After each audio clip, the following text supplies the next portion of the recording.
Hey everybody, it is Natalie, and I am here to do the last 4 charts of the astrological case study that I have been working on for the last month. And I'm going to go ahead and share my screen. First, I want to make sure the technology is going okay. And I'm going to bring up Natalie. I'm going to bring up the chat and have this here. Okay, and let me go ahead and share my screen. And for those of you watching this later, welcome. For those of you that want to watch now, hello. And I am going to share my screen with you. I know these last couple of charts have been really like sporadic, and I haven't really announced times for them. So you'll probably catch them after. If I have read your chart for you already and you've listened to it, you can go ahead, if you'd like, send me an email and let me know how the reading resonated with you and let me know how you felt about the reading. Okay, and we're going to go ahead and go through charts 22 to 25. And at the end of the webcast today, we will be finished with this particular astrological case study. Thank you to everyone who sent in their charts. So we are going to go ahead and I'm going to make sure that okay, and I'm on there, and hopefully everyone can see my screen, and we are going to get started. Let us begin. Okay, so for chart number 22, we have chart number 22 here. We have April 14th, 1982, 10:52 a.m. in Cheverly, Maryland. Okay. And so for this chart, I'm going to tell you guys a little bit about what the native told me. And when I say native, remember, I'm talking about the person whose birth chart or nativity that I am discussing right now.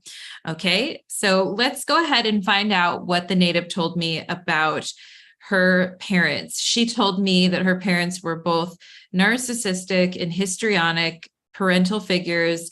And she's also had some close relatives and friends who've behaved this way to her.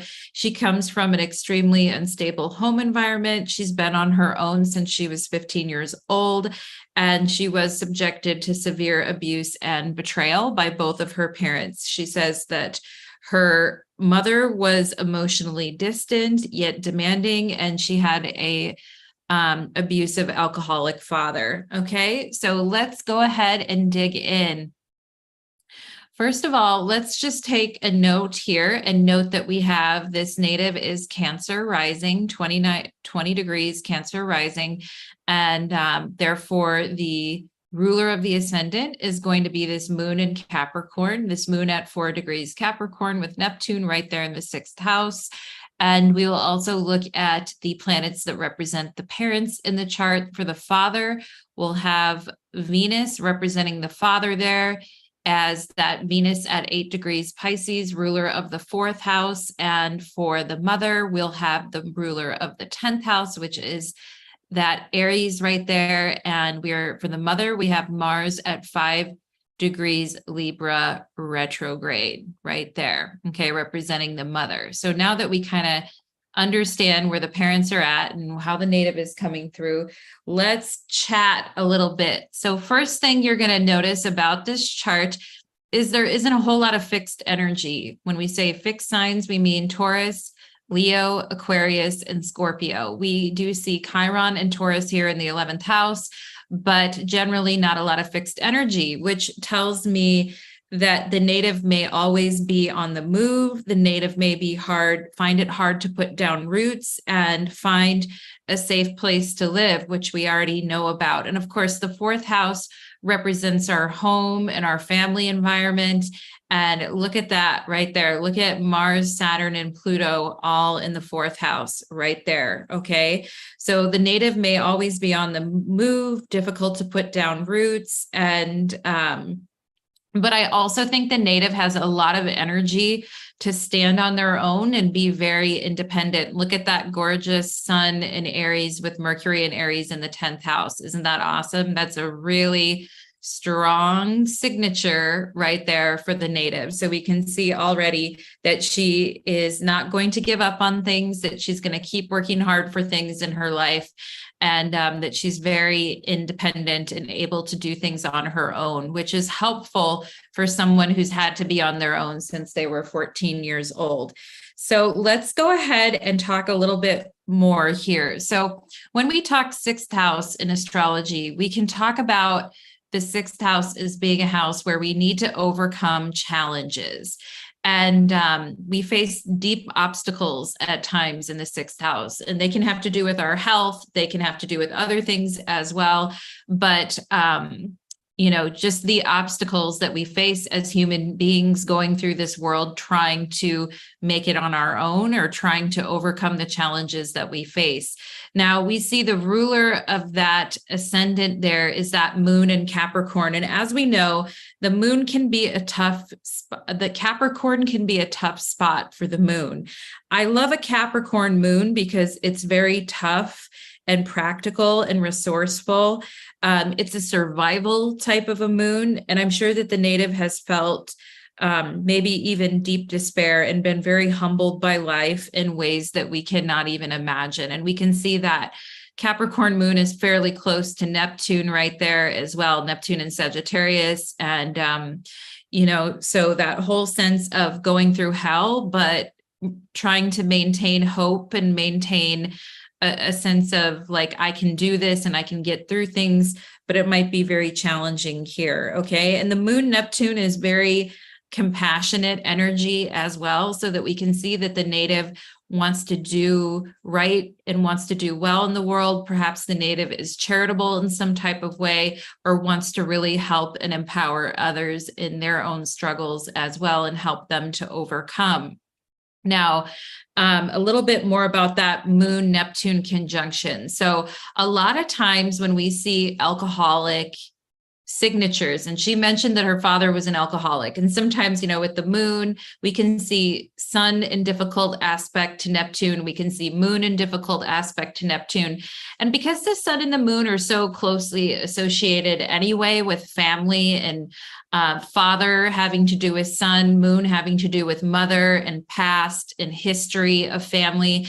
And when we see moon Neptune, a lot of times we can see people who have come from alcoholic families. Now, the good thing about the moon in Capricorn that I really like is that it brings a sense of self-control, and it brings a sense of being able to say no to things. And, when you come from a family where there's a lot of addicts or there's problems with moderation, and you've got a moon Neptune conjunction, thank goodness we have it in Capricorn. And sometimes the moon in Capricorn can feel very heavy, or it might feel depressing at times, but also that moon in Capricorn, like I said, very resourceful, very practical, very strong, very tough, and really puts a stopgap between the native and falling prey to those same addictive patterns that her family had as well. So I do like the fact that we have the moon in Capricorn here because it represents self-control. A lot of times when we see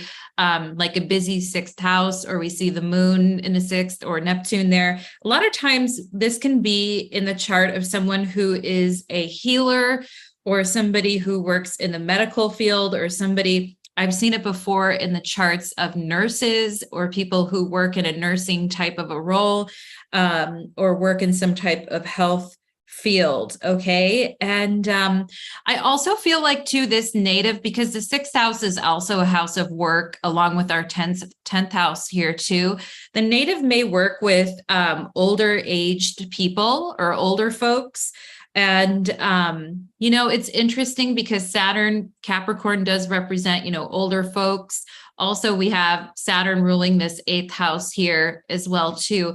Perhaps, something I was getting intuitively is that perhaps the native works with older people, or she works, perhaps she's worked in a hospice or some type of nursing home or some type of facility before.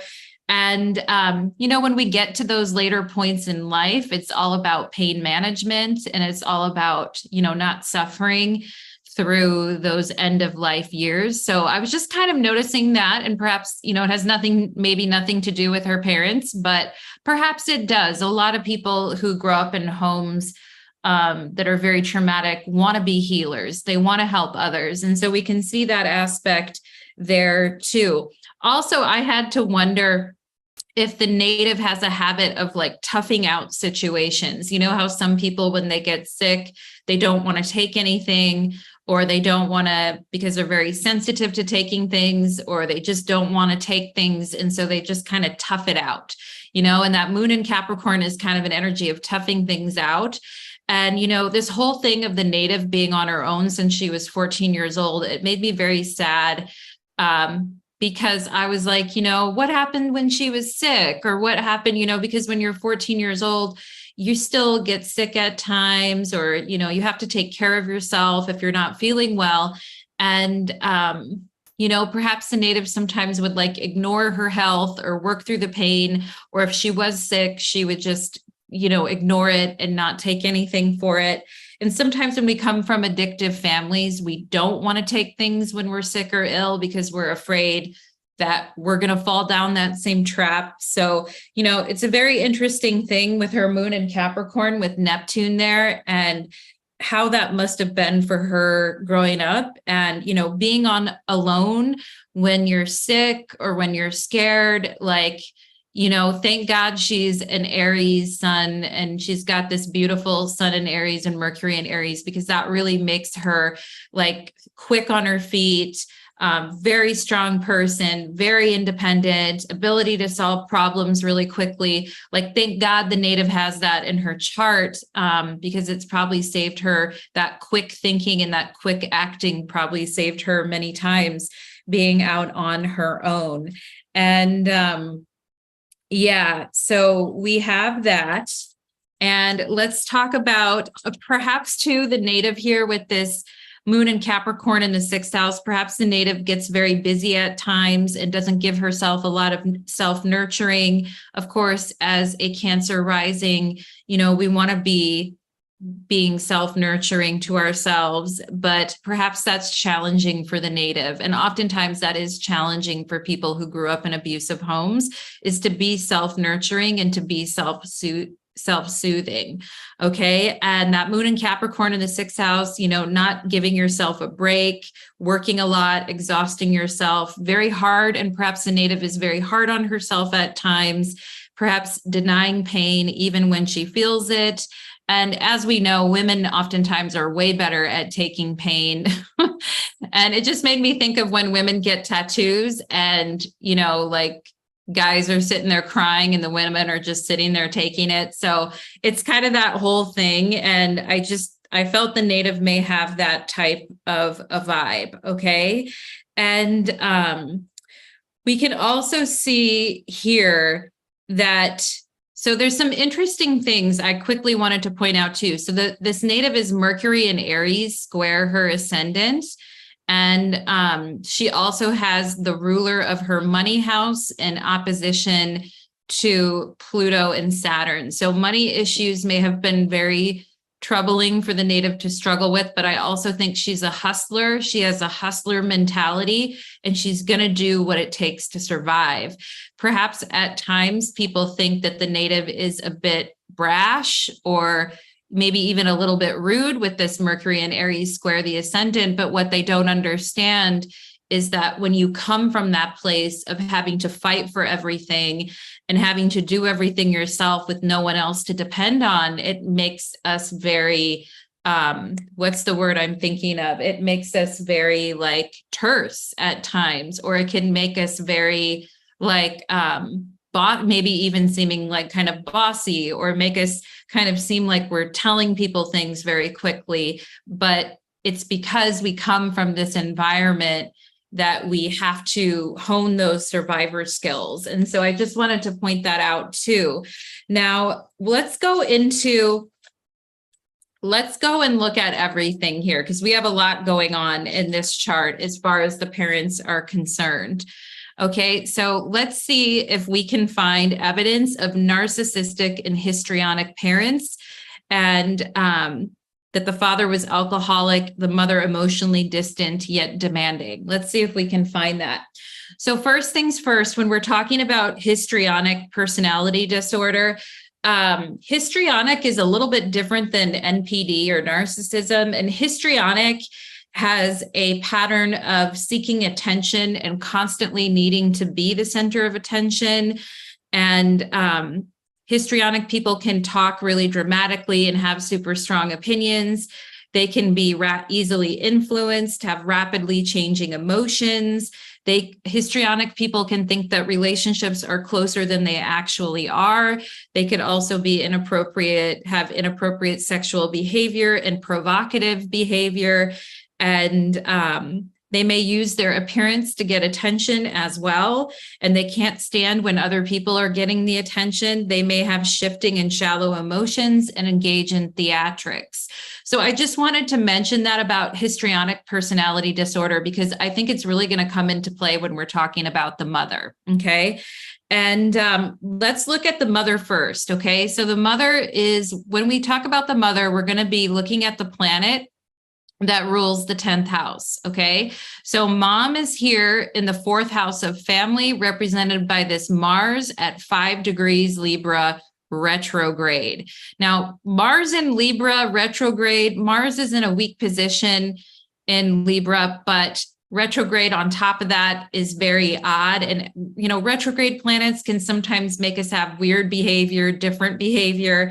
And what's so interesting about like histrionic personality disorder and having a history of like attention seeking and being very provocative and trying to get attention, her mom trying to get male attention by acting certain ways, like this attention seeking. Mars is the sexual planet in astrology, and in a Venus ruled sign, we could have a mother who really is all about seeking like masculine attention, or trying to get attention through her looks, or trying to having inappropriate sexual behavior or provocative behavior. So the mother could very much be along these lines. And it's interesting to note, when I've seen parents being represented by Mars retrograde in Libra, or just Mars in Libra in general, when I've seen the significator for the parent representing that in the chart, I've noted that oftentimes, particularly in the chart of men, it oftentimes represents somebody who is like a Don Juan or a Lothario, or somebody who is a womanizer, or somebody who tries to bed down a lot of women. Also, it's kind of interesting because right before I did this chart, I was looking at the chart of Roman Polanski. And for those of you who don't know who he is, he's a famous French director who's made these amazing movies, but he's also been accused of assaulting, sexually assaulting young women, like young women, bad, and multiple accusations of that. And multiple accusations of cheating and affairs and all of that too. And what's interesting about him is he has Mars in Libra in his 1st house in his chart, okay, where Mars is representing his partner. So it's a very interesting energy, like with him always chasing women, him never being able to be faithful, him having weird sexual proclivities. And, so I see this often in the charts of men where this is going on. But you know what? In this situation, this Mars in Libra is representing the mother. And I have to wonder, is this where the histrionic behavior is coming from? This kind of look at me, I need the most attention, trying to get provocative attention. Okay. And, Mars in a Venus ruled sign could be somebody who's overly sexually over-focused on their relationships. Mom overly focused on her relationship. Okay. And mom is chasing a lot of relationships, and she could be ignoring the native. Instead of ignoring the native, instead of paying attention to the native, she's running around with whoever. Now, to me, when I put those pieces together, to me, that sounds like a love addict. And perhaps the mom was a love addict, this is the type of mother I feel like with her mother. Now, also look at the native's mother is in a fairly tight quincunx here with this Venus in Pisces, right? Venus in Pisces having to do with relationships. Love is going to save me. Love is the ultimate thing. I need love more than anything else, right? And so this is the type of mother who would, upon hearing about her daughter being abused by a boyfriend or an ex, would side with her lover or would take the side of the boyfriend. Mother is extremely emotionally immature. Look at the mom. Mars at 5 degrees Libra, retrograde, squaring the native's moon in Capricorn. Moon in Capricorn is very mature, but this mother is not mature. She's squaring the native and the native's moon. She's treating the native. Now, here's an interesting thing. She's treating the native like the native is the Cinderella of the household. Now, for those of you, because she said her mother was emotionally distant yet demanding. Now, for those of you that know the whole story of Cinderella, it's very much a Cancer type of a story when I say the sign Cancer. And basically, for those of you who are familiar with Cinderella, the fairy tale, what happens is the wicked stepmother is making Cinderella do all the chores and do all the stuff around the house, and is basically treating Cinderella like she's an indentured servant or she's a slave, or, treating her really, really badly while treating the other daughters really, really well. And we know for a fact that Cinderella is forced to serve and respect her stepmother, whose cunning and manipulation is displayed. And the mother in the Cinderella story appears to be adoringly devoted to all of her daughters, but underneath it, Cinderella is a domestic servant who spends her days cooking and cleaning for her family, aided by her animal companions. Now, when I see Moon in Capricorn in the 6th house square the mother, representing Mars in Libra, that makes me think, and the 6th house is typically the house of, work that's done that's not really appreciated. And it does have to do with employees and domestic servants, back in the day when people had domestic servants. And, the mom is emotionally distant from the daughter and putting all her attention into love and romance and, crappy relationships, whatever she's doing. But at the same time, demanding that her daughter do all the chores, take care of everything, treating her daughter like a slave, treating her daughter like, you got to do everything where I'm just doing whatever over here. Very tough energy. Okay. And, so we can also see that, like I said, the mom is squared to the native's moon in Capricorn, emotionally distant mother, no love, no caring, use the native, but also demanding, cold, and emotionally immature. And that, like I said, that Mars at 5 degrees Libra representing those histrionic traits. And, like I mentioned, Roman Polanski's chart, where he's a sexual deviant and sexually inappropriate, which definitely fits in with the whole histrionic thing.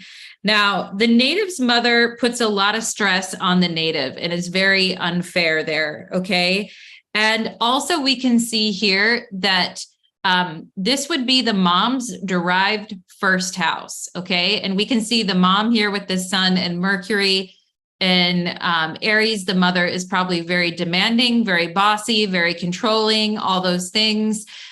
We can also see the native mentioned that her relatives, even her close relatives, betrayed her and took the side of her parents. Look at the close relatives. The 3rd house represents close relatives. Look at the close relatives in conjunction with the sun, significator for father, in the 1st derived house of mother. So we can see already, and those close relatives are opposite Pluto. So we can already see there's a problem with close relatives, with siblings, aunties, uncles, taking the side of the parents, aligning with the parents.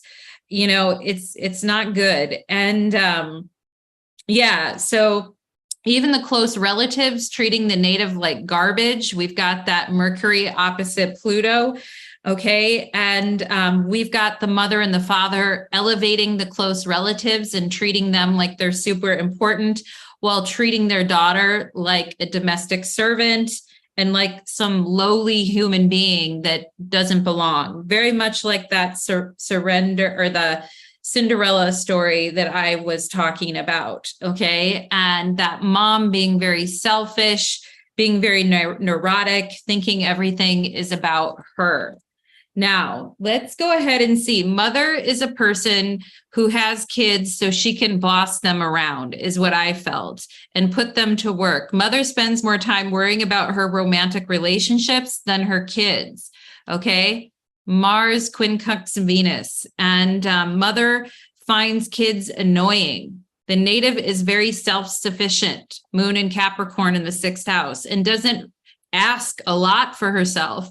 But this mother clearly has no appreciation for her daughter and fails to bond with her daughter in any meaningful way.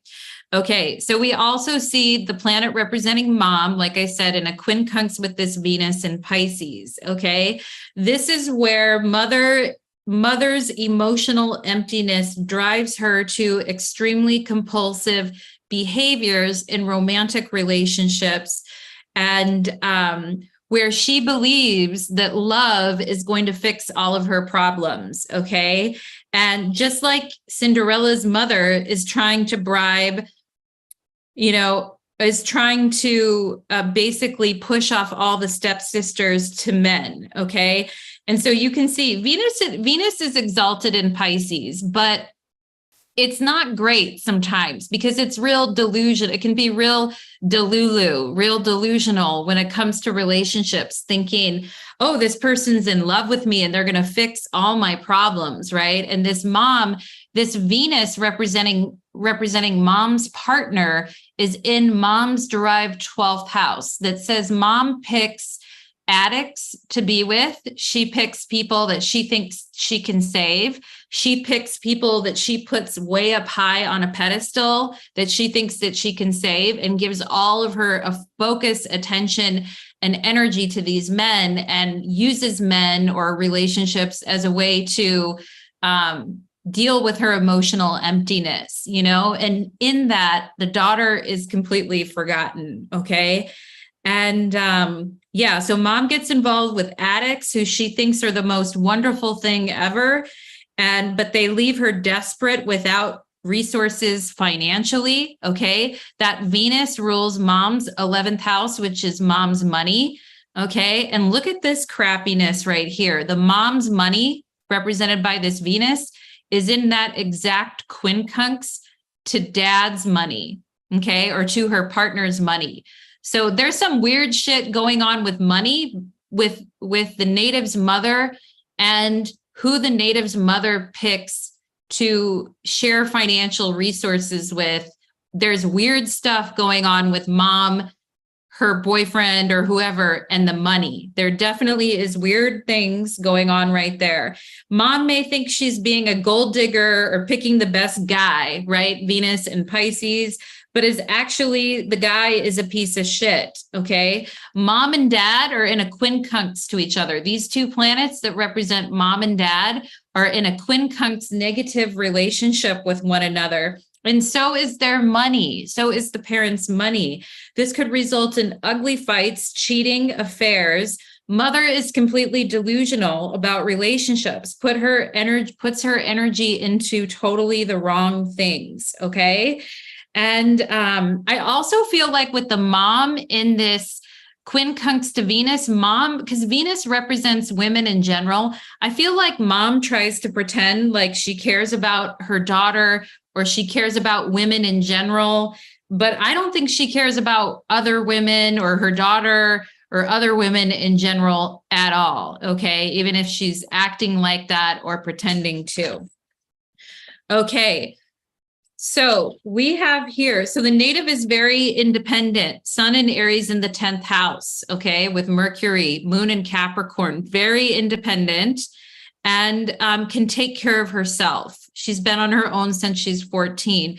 This is very unfair to the native, okay? And if the native is sick or struggling financially, okay, the native's second house of money is in an opposition to Saturn and an opposition to Pluto. Very tough financial circumstances that the native had there starting off. But the native is tough and knows how to soldier on, but this may take a toll on the native's health and emotional well-being, okay, with this moon Neptune here. All right, now we do need to talk a little bit about this Saturn and Pluto in the 4th house. Now, Saturn and Pluto as a combination is a really tough combination. Now, in 1982, this native was born in 1982. So in 1982, Saturn and Pluto were very tightly together and made a conjunction in 1982. So people born around that time are all going to have Saturn and Pluto in their chart together somewhere. For this native, it happens to fall in the 4th house of family. And what I can see from that is when we have Saturn and Pluto, we have very dire situations and circumstances around our survival. And it truly becomes like a Darwinism survival of the fittest when we see Saturn and Pluto together. It's very tough energy. And these two planets in her 4th house of home and family are also squaring her Cancer ascendant. Very brutal energy for the native. So I just want to hold space for her in that. And also just say that perhaps the native had to deal with some type of homelessness as well, or perhaps was homeless for a while, but the native basically coming out and surviving. And thank goodness she's an Aries sun. Thank goodness she has that like warrior energy to persevere through situations. And I do think the native is very tough, but I also think the native has a very sensitive, emotional side as well too. And but of course the native is going to have very strong needs for self-preservation and survival. And that's truly what it is with Saturn Pluto. It's like, who is going to survive, you know? And whenever I see Saturn Pluto, I think of Edward Snowden. And maybe I'll do his chart sometimes. But for those of you that don't know, Edward Snowden used to work, I think he worked for the CIA or something, but he worked for an intelligence agency. And, you know, he became upset with the way that things were being used and the way that things were being done. And he eventually released a bunch of secrets to the general public about what was being done with people's information. And then he had to flee the country because he would have been taken as a traitor and he would have been probably put in prison and tortured. And so he left the country just in the nick of time. And now he lives in Russia. But I bring up Edward Snowden, and he's never been allowed back into the United States. I bring up Edward Snowden because in his chart, the ruler of his 10th house of career is Saturn, and he has Saturn and Pluto. Okay, he has a Saturn and Pluto conjunction representing his career, like the ultimate destruction of what happened to his career and having to be on the run and never being able to go home. And you know, so I just wanted to mention that Saturn and Pluto energy because it is very harsh.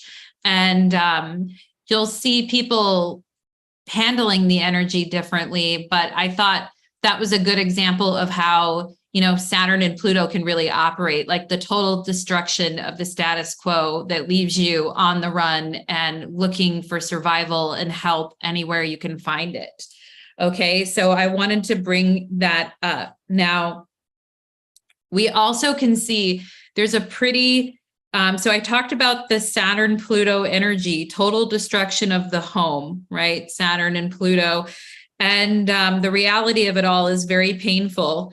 And you know, yeah. And then we have the sun here, which is opposite this Saturn and Pluto. And when we have the sun opposite Saturn and Pluto, or sun, Saturn, Pluto, that can represent a physical separation. And because it's in the 4th house of family, It definitely is a physical separation from the parents and the home.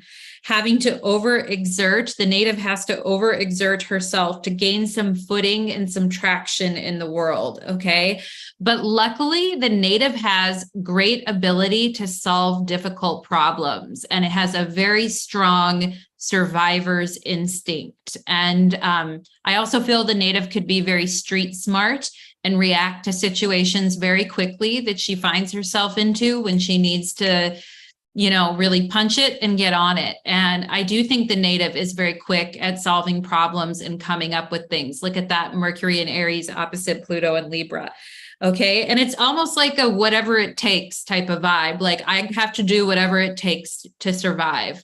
Okay. And you have to think on your feet with that combination. You have to have a lot of ingenuity, be like a very do-it-yourself type of person, be very quick thinking, let your survival instincts kick in, And I'm sure the native had a lot of experiences like this. And perhaps because we have these 3 planets in Libra here, and we've got Aries with her taking these really strong actions and stances, perhaps at times the native even found herself in legal trouble as well as a result of just having to survive, And so anyway, yes, Saturn, Pluto in the home. Also, Saturn and Pluto represents hard labor and cruelty.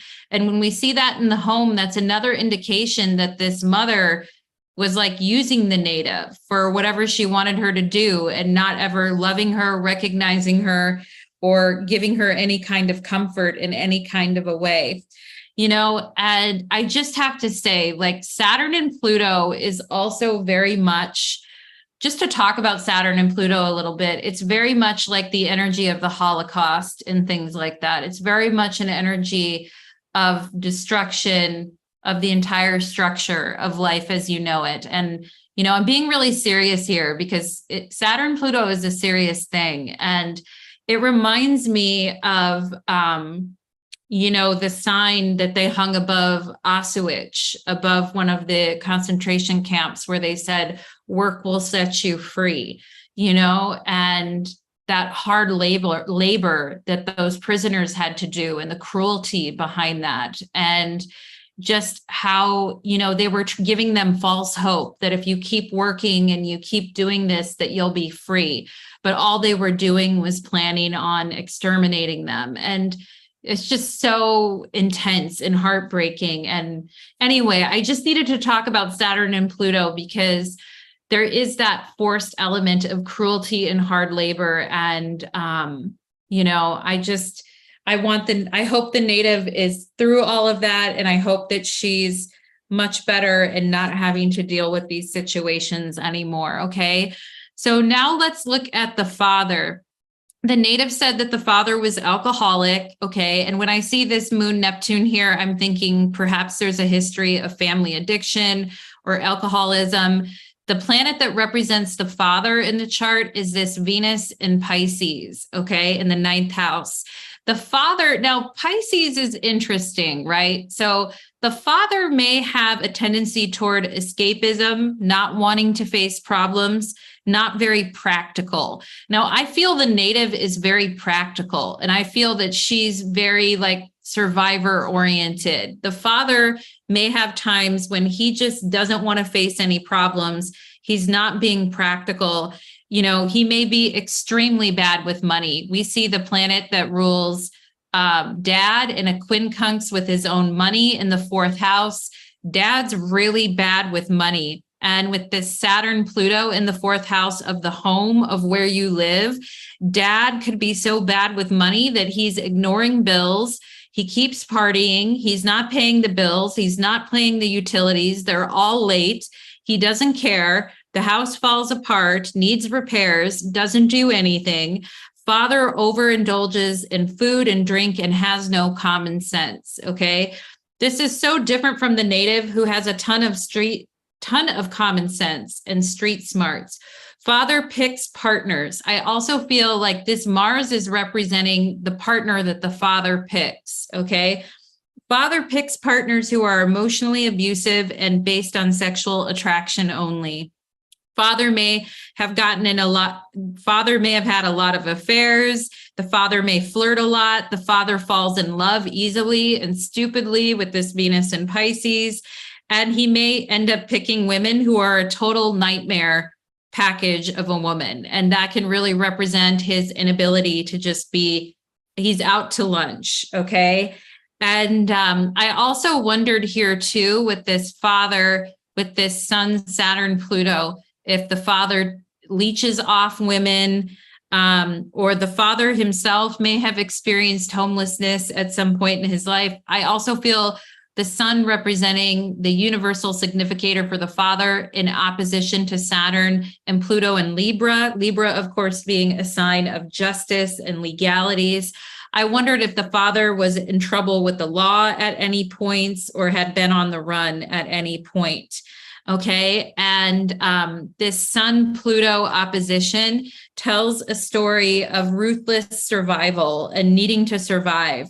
Okay. And father may get very angry and mad at the world, and he drinks to forget all of his problems. Venus in Pisces doesn't want to face anything until he's absolutely forced to face something. And at that time, it's too late, you know?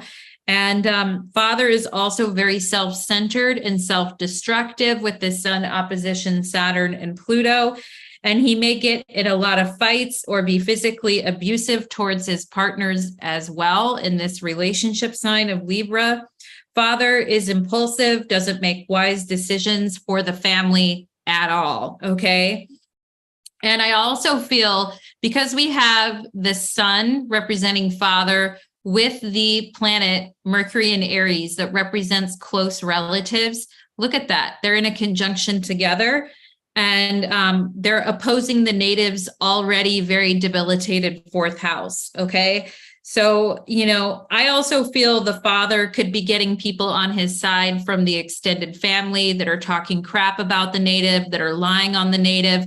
You know, when you see Mercury opposition Pluto, we can also think about people who are stalking or using information against the native in a very manipulative way. And that may have happened with the close family as well. Okay. And so let's see what else. The close relatives may take the side of the father, okay, with this type of configuration. And yeah, so due to these factors, the native may be extremely self-reliant and strong-willed, right? Sun, Mercury, opposite Saturn, Pluto, very self-reliant and strong-willed, doing everything on her own. Native may actually prefer self-employment or have a desire towards self-employment, as the 10th house is also related to our career banners. Okay. And perhaps the native desires self-employment or being her own boss. She may not take kindly to people trying to boss her around. The native may sometimes get in power struggles in her own relationships as well, because she got so used to being on her own for so long. It can be hard to lower one's defenses and let people in. Cancer rising can be very self-protective and needing to do things for survival and self-preservation that other people may not understand because they've never been in that situation. So they may not understand the native's intensity or the native's motives or why the native gets so upset if someone tries to help you. You may feel like they're insinuating, like, are you insinuating I can't do something myself? And the native may get very annoyed when people try to help her at times because she's so used to being on her own that way. And I feel like the native works hard in her life so that she doesn't have to find herself in a vulnerable position. The native may not like to follow the rules and finds micromanaging people to be very annoying. Okay. Native may prefer to work on her own. And I also see this beautiful, now this can feel like a lot of harsh energy, I feel, for this native, but I also see some beautiful things. Look at this Sun trine Neptune in the 6th house, the native really wanting to do something impactful for other people, to help others, look at this beautiful Venus trine Jupiter. There's some lovely energies in this chart as well, okay? And perhaps with this Sun trine Neptune in the 6th house, the native wants to give, do some charity work, give back, empower others, take tough experiences she's been through and empower other people to take action for a better life for themselves. Okay. And I love this chart because the native is a survivor, and I hope she's proud of how far she's come. When we see the North Node rising on the ascendant like that, that's a powerful woman. That's a super woman. Okay. And we can see she's not backing down from any challenges. Okay. I also just want to say, I love this Venus trine Jupiter here. Venus is the ruler of the 4th house and Jupiter is the ruler of the 9th house. So they're exchanging there. And the native may move overseas. The native may like traveling. I feel the native with this Venus trine Jupiter has the ability to have a beautiful home, traveling to spiritual places, spiritual pilgrimages, going to holy places, may be very soothing for the native soul. Also, a lot of us, we can't afford big trips like that, but we can put little artistic things in our home that like a picture of a deity, or we can make, beautiful little art things for our house, artistic, make your home artistic, make things that bring beauty and balance into your home is what I feel. Okay. And I also feel like the native mentioned she's had some crappy friends who've also done kind of some of these same things to her. We see Chiron in the 11th, about opening up, letting people in, being in groups with a lot of people and trying to make new friends could be very triggering for the native. But I also see the ruler of the 11th house of friends as this Venus in Pisces in the 9th house. So the native may meet foreign friends and people who bring good luck into her life.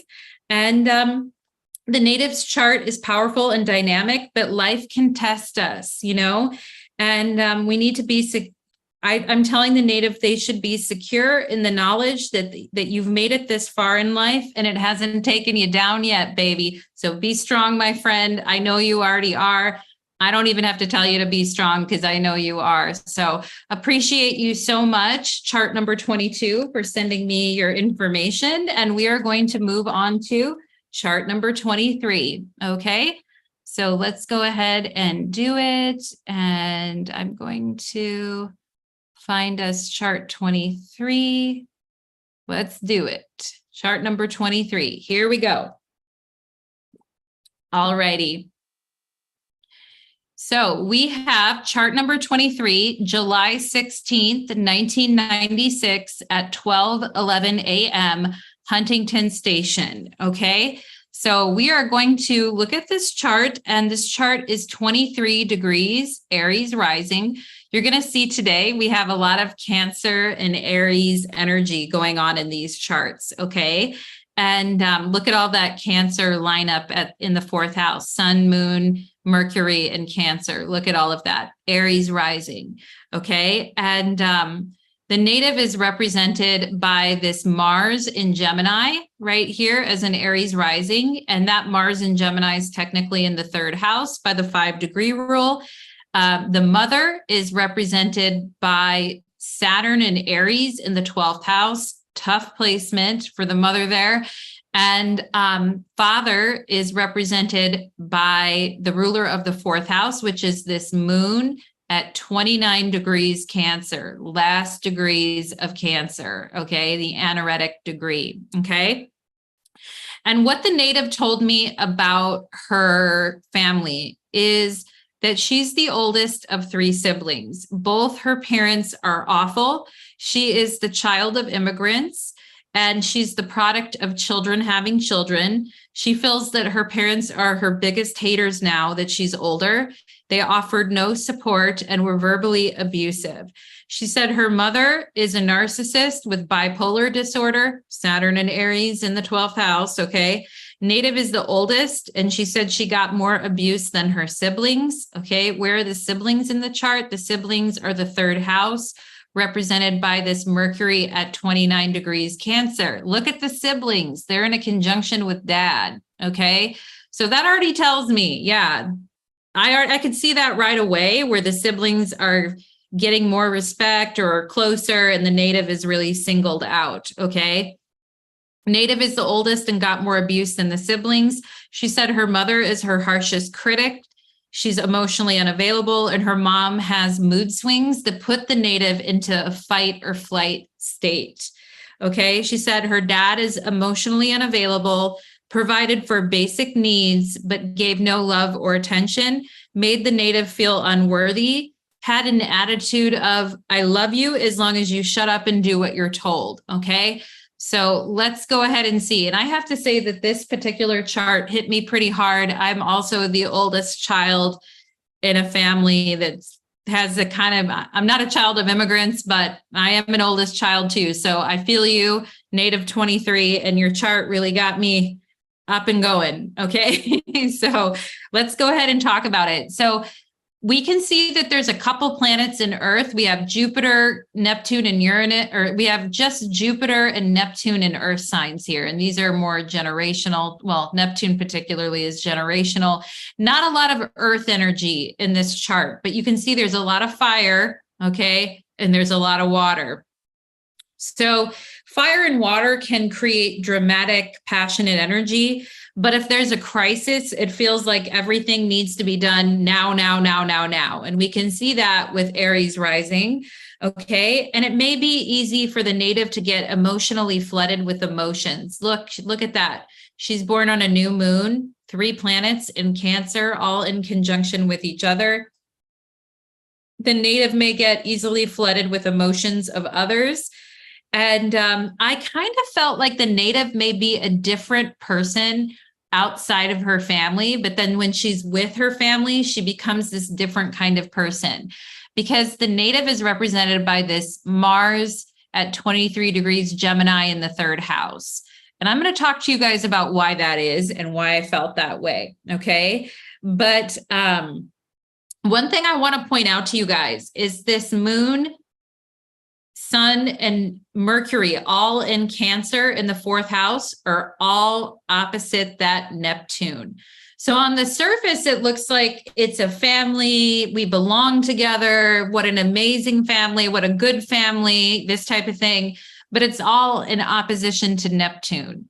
So that tells us what is going on here. You know, what is really going on. And I feel that the native is an extremely empathic person with all these planets in Cancer. She's probably very intuitive and very empathic, and especially with that opposition to Neptune. I feel the native can absorb the emotional energy of other people very easily. So when she's around her family, she's probably absorbing that energy very easily. And that energy may get very drained when she's around her family, opposite Neptune. Okay.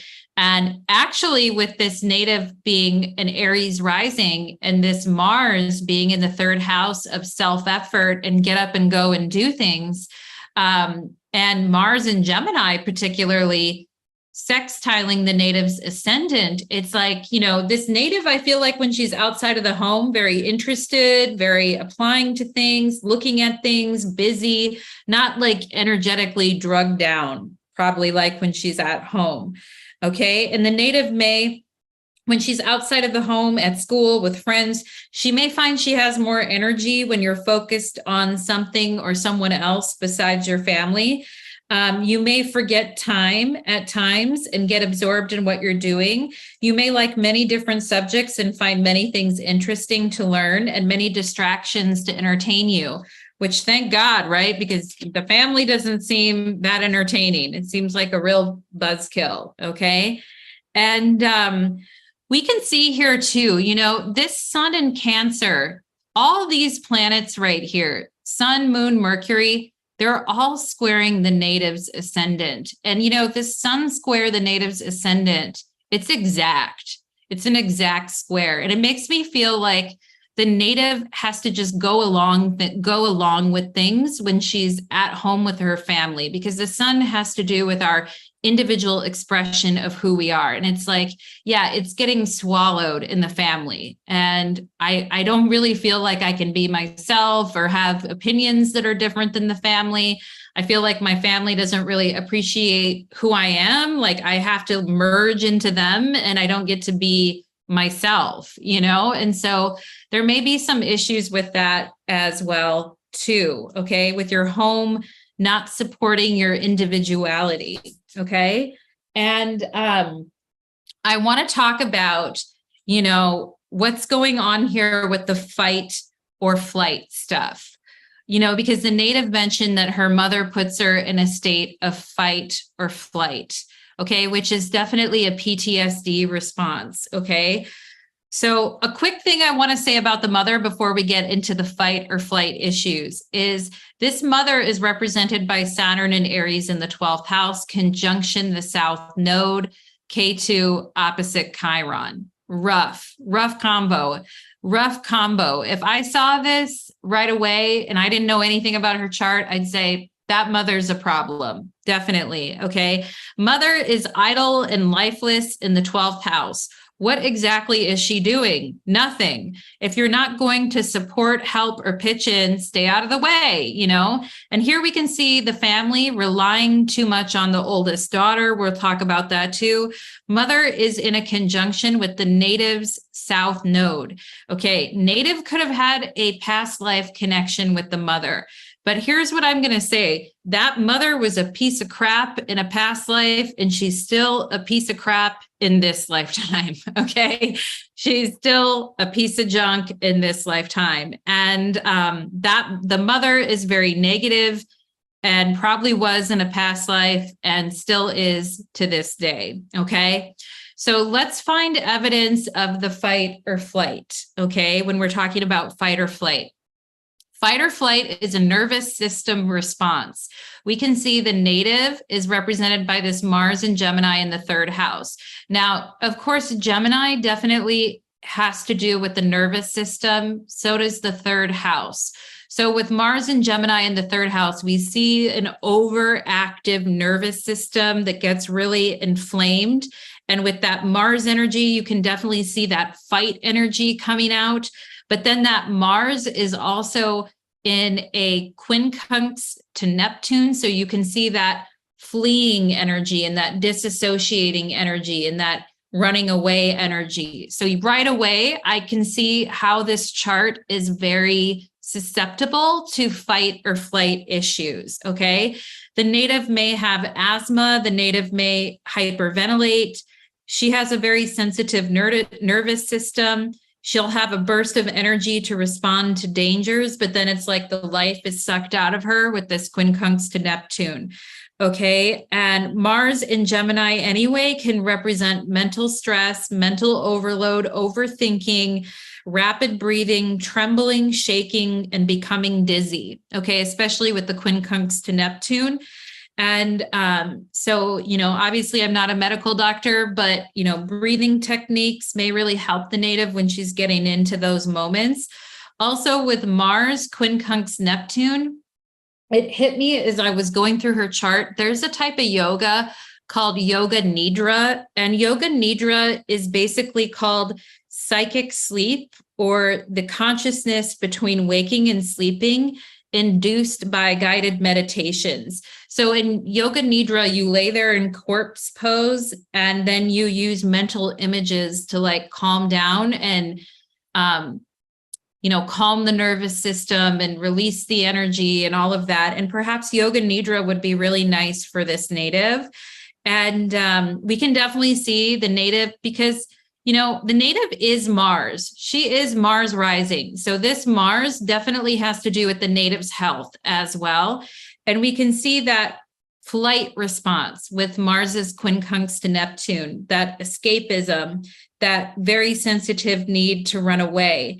And, it's interesting because energetically in psych, if the native is trying to function with hardly any sleep, okay, I feel this is a bad idea for the native. So the native should try to get good sleep. And if she tries to function when she doesn't have sleep, She may find, she's running into things, she's getting cuts and bruises or having accidents or falling over things. She may find when she has no sleep that her mind is wandering. She's in a mental fog. She's forgetting things. She's having poor focus. She may have an inability to follow conversations.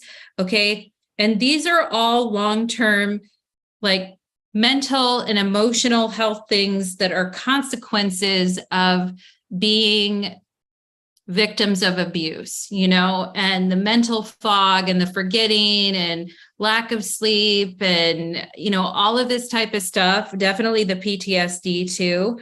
And these types of health issues are no joke. And I do think because the native is an Aries rising, Aries and Libra definitely have to do with the adrenals and our stress response. Both of them do, actually.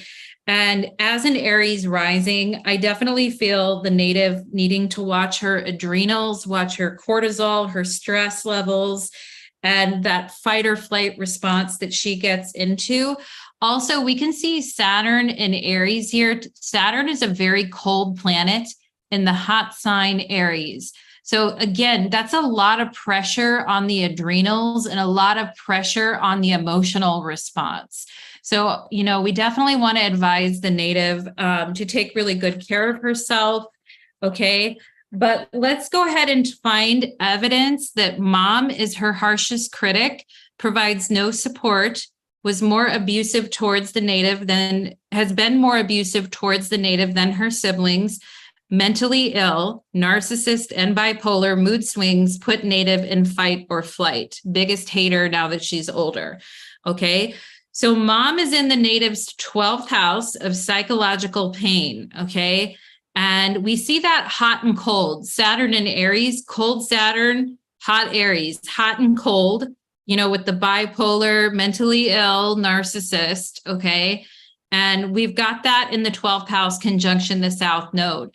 So this combination in the native's 12th house tells me that indeed this mom is actually very mentally ill.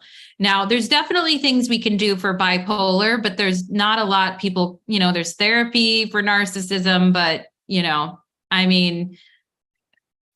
I don't know how successful. I don't know. I'd love to see a reformed narcissist, but I don't know if that exists in life. Anyway, the mom's mental health and the mom's physical health may be very crappy indeed, both her mental health and her physical health. We have mom in an opposition with Chiron, bad health, really, really shitty, crappy physical health, but also really shitty mental health for sure. Okay. And mom is a mentally unbalanced person. She's opposite Chiron and Libra. She puts the native in a bad state. She puts the native in her 12th house of psychological pain. Okay. The native may want to avoid the mother at all costs and may not want to see the mother very much because I think you saw enough of her in a past life. Okay. With that conjunction with the South Node. This type of mother may complain to you that she doesn't see you enough, but I also think your sympathy toward her, look at all this stuff in Cancer, sympathy, right? I feel like your sympathy towards the mother has worn out. Perhaps she overstayed her welcome or took advantage too much in a prior lifetime as well. Mom may have significant health issues and need a lot of babying and attention in order to feel better. At this point, she's exhausted her options with you, I feel, okay? And we can see with that moon at 29 degrees, Cancer opposite Neptune, that's a real empathic crisis at that point. It's like, I have nothing more to give you emotionally, to the mother, okay? And the mother is bipolar. We see the very cold Saturn with the cold, Saturn associated with depression, with Aries, and Aries, a very hot sign, could definitely be the mania. So we can see that bipolar in the mother. And so the mother may be very woe is me along with the mania and may refuse to get help unless you help her. The mother may complain a lot about what the native is doing and how the native is spending her time. Okay. And mom is actually in her third derived house of communication. So I feel like the mom is bitching and complaining a lot to the native. And I think the mom overdid that in a past life too. So I don't really think the native is trying to hear it anymore. Okay. And I got mad looking at that. I was like, okay. Mom is also in a square to the native's Jupiter retrograde in Capricorn. Okay. That's a very, Jupiter is in fall in Capricorn, plus it's retrograde. Mom is in a square to the advice planet, the guru, Jupiter. Mom gives horrible advice based only from her perspective and life experiences. Mom may be incredibly jealous of the native's career or choice of what to study in school. That Jupiter is ruling the 9th house. The mom is squaring the native's house of career and education. Native's mother has a negative attitude about native's ability to choose her own path in life and is constantly criticizing the native's career choices, plan of study, learning abilities, etc. The native may feel like she has to go to great lengths to prove her mother wrong. Mother gives horrible legal advice and knows nothing about what you're trying to do and still tries to speak on it. No. Mother may have had a very hard time in school. She's in her, she's debilitated in her own third house, square Jupiter. Mother may have had a very hard time in school and bases her very biased opinions on her experiences. Mother may be very bad with money too, okay? Because we see the money planet squaring Jupiter. She may be very bad with her money. But she still butts in with her observations and lowers the vibe anyway. Mother may be very defensive about looking dumb and, living in a foreign country. And I know our native is the child of immigrants. So mother may have a real chip on her shoulder about looking dumb or not doing things right. But I also feel she constantly needs to remind others of their mistakes and failures, because she feels like a failure and an idiot. You'd almost feel sorry for her, and perhaps you did for a long time because of how empathic and caring you are, okay? Perhaps you did with all this lineup of sun, moon, and Cancer, okay? And oh my gosh, the native is here, yay! Oh my gosh, this is me, so true. She is so mad. I have the courage to follow my dreams. Ugh, I'm so glad the native is here. Yay. And she's validating what I'm saying about her chart. Okay. So this mother, now the native may have felt sorry for this mother at one point. Let me fix this. So I have to say to native 23, I got really pissed working on this chart, working on your chart, because I was like, So she feels like a failure. You'd almost feel sorry for her. And perhaps you did at one point here with all this stuff in Cancer. Okay. If she wasn't such a mean-spirited, insufferable person, you'd almost feel sorry for her. I think your mother has low self-esteem. She's opposite Chiron. I think she's insecure. Perhaps and you know what? Narcissists are often insecure babies underneath all their bravado anyway. Perhaps she didn't finish school and she's always felt less than or wasn't well liked or popular. I can see why your respect and sympathy for her has dwindled over the years, and I don't blame you for wanting to avoid her like the plague. I don't blame you at all, to native number 23. Okay. And I feel like sometimes with this native being represented by Mars in Gemini, in the third house, quincunx Neptune, she may feel like, am I screaming into the void? Is anyone actually hearing me when I bring these things up? Okay. So let's look for evidence that dad was emotionally unavailable and only liked you if you didn't have any opinions or thoughts of your own and just obeyed his orders. And because he provided for basic needs, he didn't need to do anything else. Okay. So dad is represented by this moon at 29 degrees Cancer. Now, normally you'd say, oh, dad seems like moon at 29 degrees Cancer. Dad seems very nourishing. Dad is in a square to the native. Dad is also opposite Neptune. Okay. So I'm going to explain this part too. You just got here, LOL, breaking that generational trauma. Yes, indeed. And leave it to the Aries to do that. Okay. People don't like it when people try to break generational trauma. And that's probably why your family pushes back on you. Okay. And dad may think that the nurturing responsibility in families and being emotionally available is the job of women. Okay. Moon at 29 degrees Cancer. He may think that's the job of women and that your mom was taking care of all that, he shouldn't have, and that he shouldn't have to take care of like emotional nurturing or emotional needs. The dad is in an opposition to Neptune. There's a lot of denial from dad. And the denial has to do with what's really going on in the family. Dad may be out to lunch on what mom is really up to as a mother, or may overestimate mom's skills in the mothering department.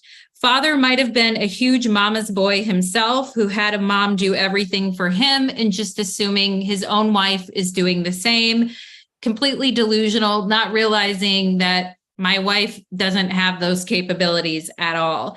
Okay. And we see the father is in a conjunction with the native sun, and the father is also in a conjunction with the siblings, which tells me what the native said about the siblings having less abuse than her is true. Okay. And I feel that perhaps the father gives a lot of lip service to being in a family and the importance of family or family loyalty, or family belonging, or family sticking together. Okay. And I feel like he puts on a show of this. Okay. And, but he doesn't understand the meaning of what he's saying. He's opposite Neptune. Okay. And it's a smoke show. Where we have Neptune, there's always smoke. It's a smoke show. He's not emotionally honest, and he avoids conversations or being emotionally honest or real.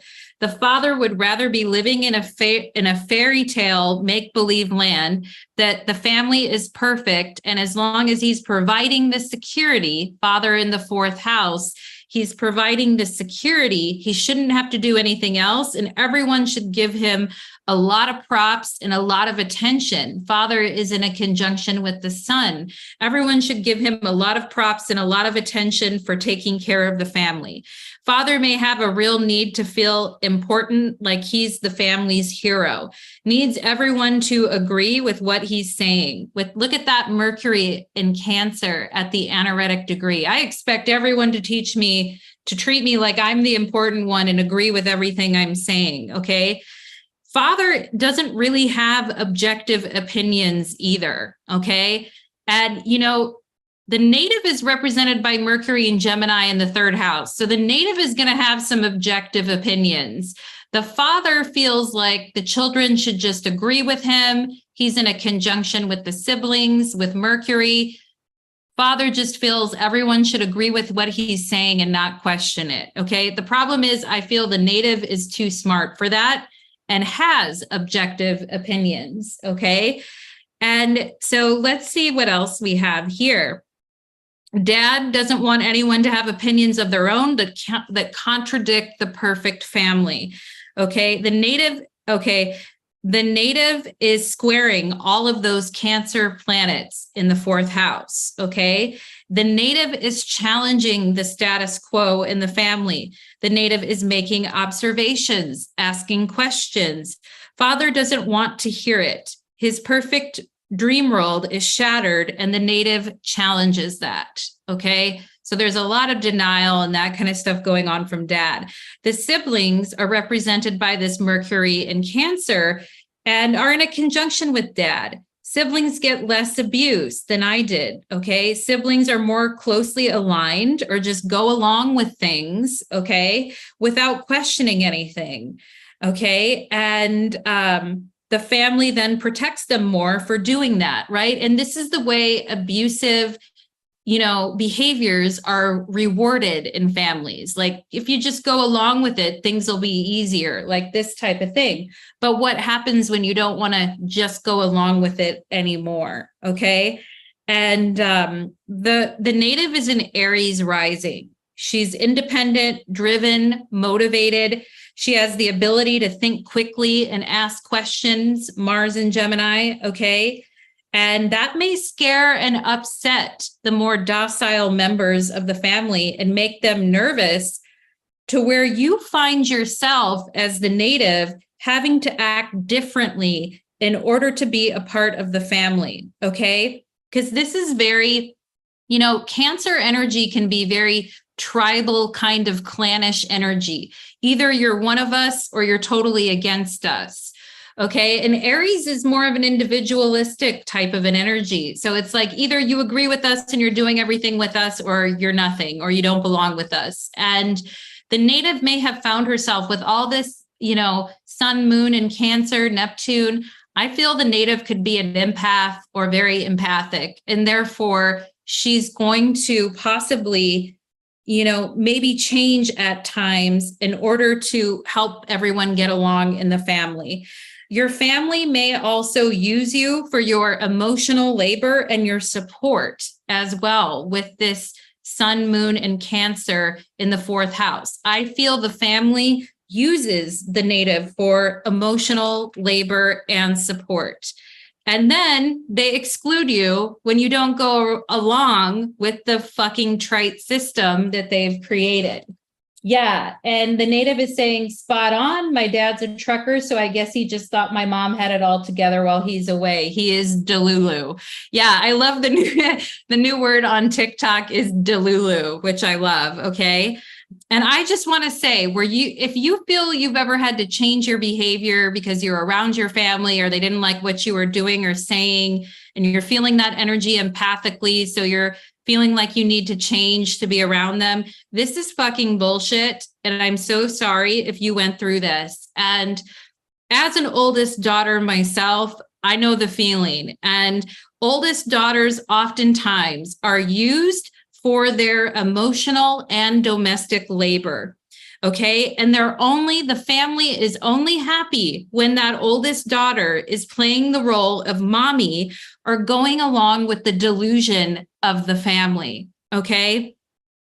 And this can set up very codependent patterns, especially with Moon Neptune. That can really create a lot of codependence where we feel we have to be what other people need us to be in order to be liked or loved. And all I can say is thank God you're an Aries rising, okay? Because this can really set up codependent patterns, and where to feel like you can be loved, you have to act like other people want you to and fulfill their needs first, okay? I said, I'm so glad that you're an Aries rising and you won't put up with this shit, okay? My advice to the native is to be strong in yourself and don't be afraid to speak on things that other people can't or won't do. Get absorbed into your interests, into your hobbies, and don't worry about being selfish. You do you, boo, okay? And I actually have a song for the native that I picked out for her, and it's called Labor by Paris Paloma. The name of that artist is Paris, Paris. Last name is Paloma, Paloma. And the song is called Labor. And it was trending on TikTok for a while, but it's called, Labor or Too Much Labor. And the lyrics say, all day, every day, therapist, mother, maid, nymph, then a virgin, nurse, then a servant, just an appendage, live to attend them. It's not an act of love if you make her. You make me do too much labor. Okay. And I feel myself like getting emotional for the native here as the oldest daughter who's been kind of carrying this energy. And oftentimes the oldest daughter is, emotionally manipulated into being the mother energy of the family. And it's a completely thankless position where people only like you and enjoy you if you're there doing you're doing your free labor for the family, and I just want to say to native number 23, you're better than that. You know more than that. You're smart and you're not going to fall for that shit. Okay. And this is like the battle cry for oldest daughters all over the world. This song that came out called Too Much Labor. Definitely give it a listen, because I felt like so angry listening to it. And I'm like, yeah, fuck that. Anyway, I just want to point out to native number 23 that your sun at 23 degrees Cancer is on my moon in Cancer. So yay, welcome to the family. Welcome to the channel. And I'm so happy that you're here, native number 23. I wish you the best, my friend. Take care. Okay. So everybody, wasn't that fun? That was a trip. And it was so funny when I was doing this chart, because I was like, oh my gosh, it's some of these stories that I'm hearing from people remind me of some of my own story. And I'm like, yeah, okay. We're all here together at the end of the day, So anyway, let's move into chart number 24. Okay, let's do it. And I'm so glad native number 23 was here with her comments. That's much appreciated. Yes, you have always done your fair share of labor. I'm glad I decided to go away for college. It gave me a chance to really decide who I wanted to be. I'm still trying to figure it out, but I've come a long way. Amen, sister. Good job. Okay. Now let's go ahead and move on to chart number 24. Okay. So chart number 24 is represented by September 5th, 1999 at 7:55 p.m. in, I'm not going to say that town right. I think it's Kaunas, Lithuania. So very interesting. This is a Lithuanian chart. Thank you very much for submitting your chart. And indeed, it's a very interesting chart. Now, this person was born in 1999, so they're still fairly young yet. So I want to keep that in mind as I'm reading their chart and be respectful of that. Because one thing I want to say about our charts is that we have our whole lives to grow into them. We have our whole lives to figure them out. We have our whole lives to look at things in different ways and do different things. And at different points in our life, different parts of our chart are activated. So I just wanted to say that up front, okay? So let's go ahead and get into this. Now, this native told me that mom was a narcissist, dad was neglectful and detached, and there was a lot of jealousy from both of the parents. Now, we're having a big Aries day, aren't we? Okay, we're having a big Aries and Cancer day. Look at another moon in Cancer, another Aries Cancer chart. So this native is saying both her parents are very jealous of her. And I just have to say, it's so pathetic when parents are jealous of their children. It's like, why wouldn't you just be proud of them? And it's so emotionally immature to be jealous of your own children. I just find that so distasteful. But anyway, let's look at the planet that represents the native. So the native is in Aries rising, and the native is represented by this Mars at 1 degree Sagittarius in the 7th house. Okay. And this is a very interesting combination over here. This Pluto, Mars, Chiron surrounding the native, very tough energy, but also very powerful energy at the same time. Okay. We could probably spend 10 hours on that combination alone. But also I wanted to note in this chart that Saturn is at the bending of the nodes. So we have the South node in Aquarius and we have the North node in Leo. Okay. And then we have that square to Saturn. Now, Saturn is important in this chart because Saturn is in the native's first house, but Saturn is also representing the mother, this Saturn retrograde in Taurus. So again, we have another parent, abusive parent in the native's first house, which we have to ask ourselves, why are you there? What are you trying to do? What's your motive? Okay. And then we also see the planet that represents the father again in this chart, right? Because we have an Aries rising. The father is represented by this moon in Cancer in the 5th house exactly in a square to the native. Okay. So again, you see the moon in Cancer and you think, oh, maybe this is a really nice dad or a really sweet dad or something, but you always have to look at the aspects. Okay. I think I would have seen the mother right away as a problem. I might have had a couple guesses on that father, but the mother is definitely a problem. Okay. So when a planet is at the bending of the nodes, it just means that that planet is very important to our life path and our destiny. And when that planet is triggered, big things happen in our life. Okay. I also wanted to show you guys, which I haven't shown in any other readings. I want to show you guys what's called a hidden aspect. And I'm going to look at this grid right here. So this grid is showing parallels and contraparallels, and these are what are called hidden aspects. So you won't see these in the chart, but these are measurements based on the ecliptic.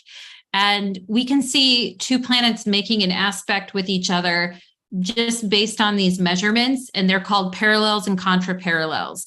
But, it's interesting because the native mentioned both her parents being jealous of her. And so I wanted to look at the native's ascendant here for these hidden aspects, because look at this. We have Sun ascendant as a parallel, and we have Venus ascendant as a parallel on the ascendant. So that means the native could be very physically attractive. The native could be very popular. The native may get a lot of attention. The native may also be very artistic with the things that she does as well. And that sort of energy can definitely create jealousy. So I wanted to point that out here too. And I also wanted to point out about the parents being jealous. I wanted to point out that the native has Jupiter in her first house. Now, the native also has Saturn in her first house, so that's going to affect her too. But look at this Jupiter in Taurus, and actually Jupiter's in Taurus right now. So the native has Jupiter and Taurus in her first house. Now, you'll remember from the last video round of videos that I did, part 4, where I said people are often jealous of someone who has Jupiter in the first house without realizing how many other hard things that person has had to go through. The native is also in a sextile, or not a sextile. The native is in a trine to this Venus in Leo. So she's in a trine to her Venus, and it's an exact trine.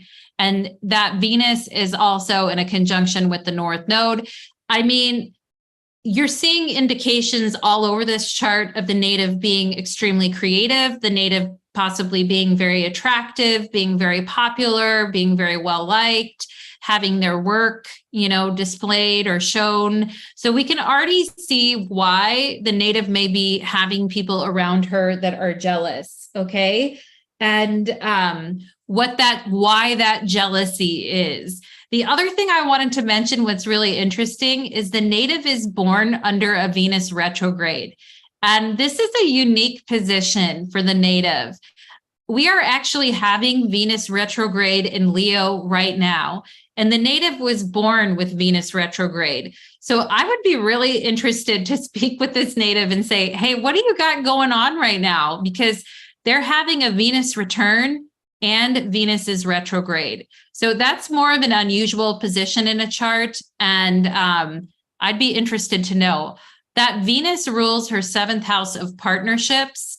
And that Venus is also opposite Uranus in conjunction her North Node, opposite her South Node. So I would just be really curious. And I'm going to talk a little bit about the partnerships.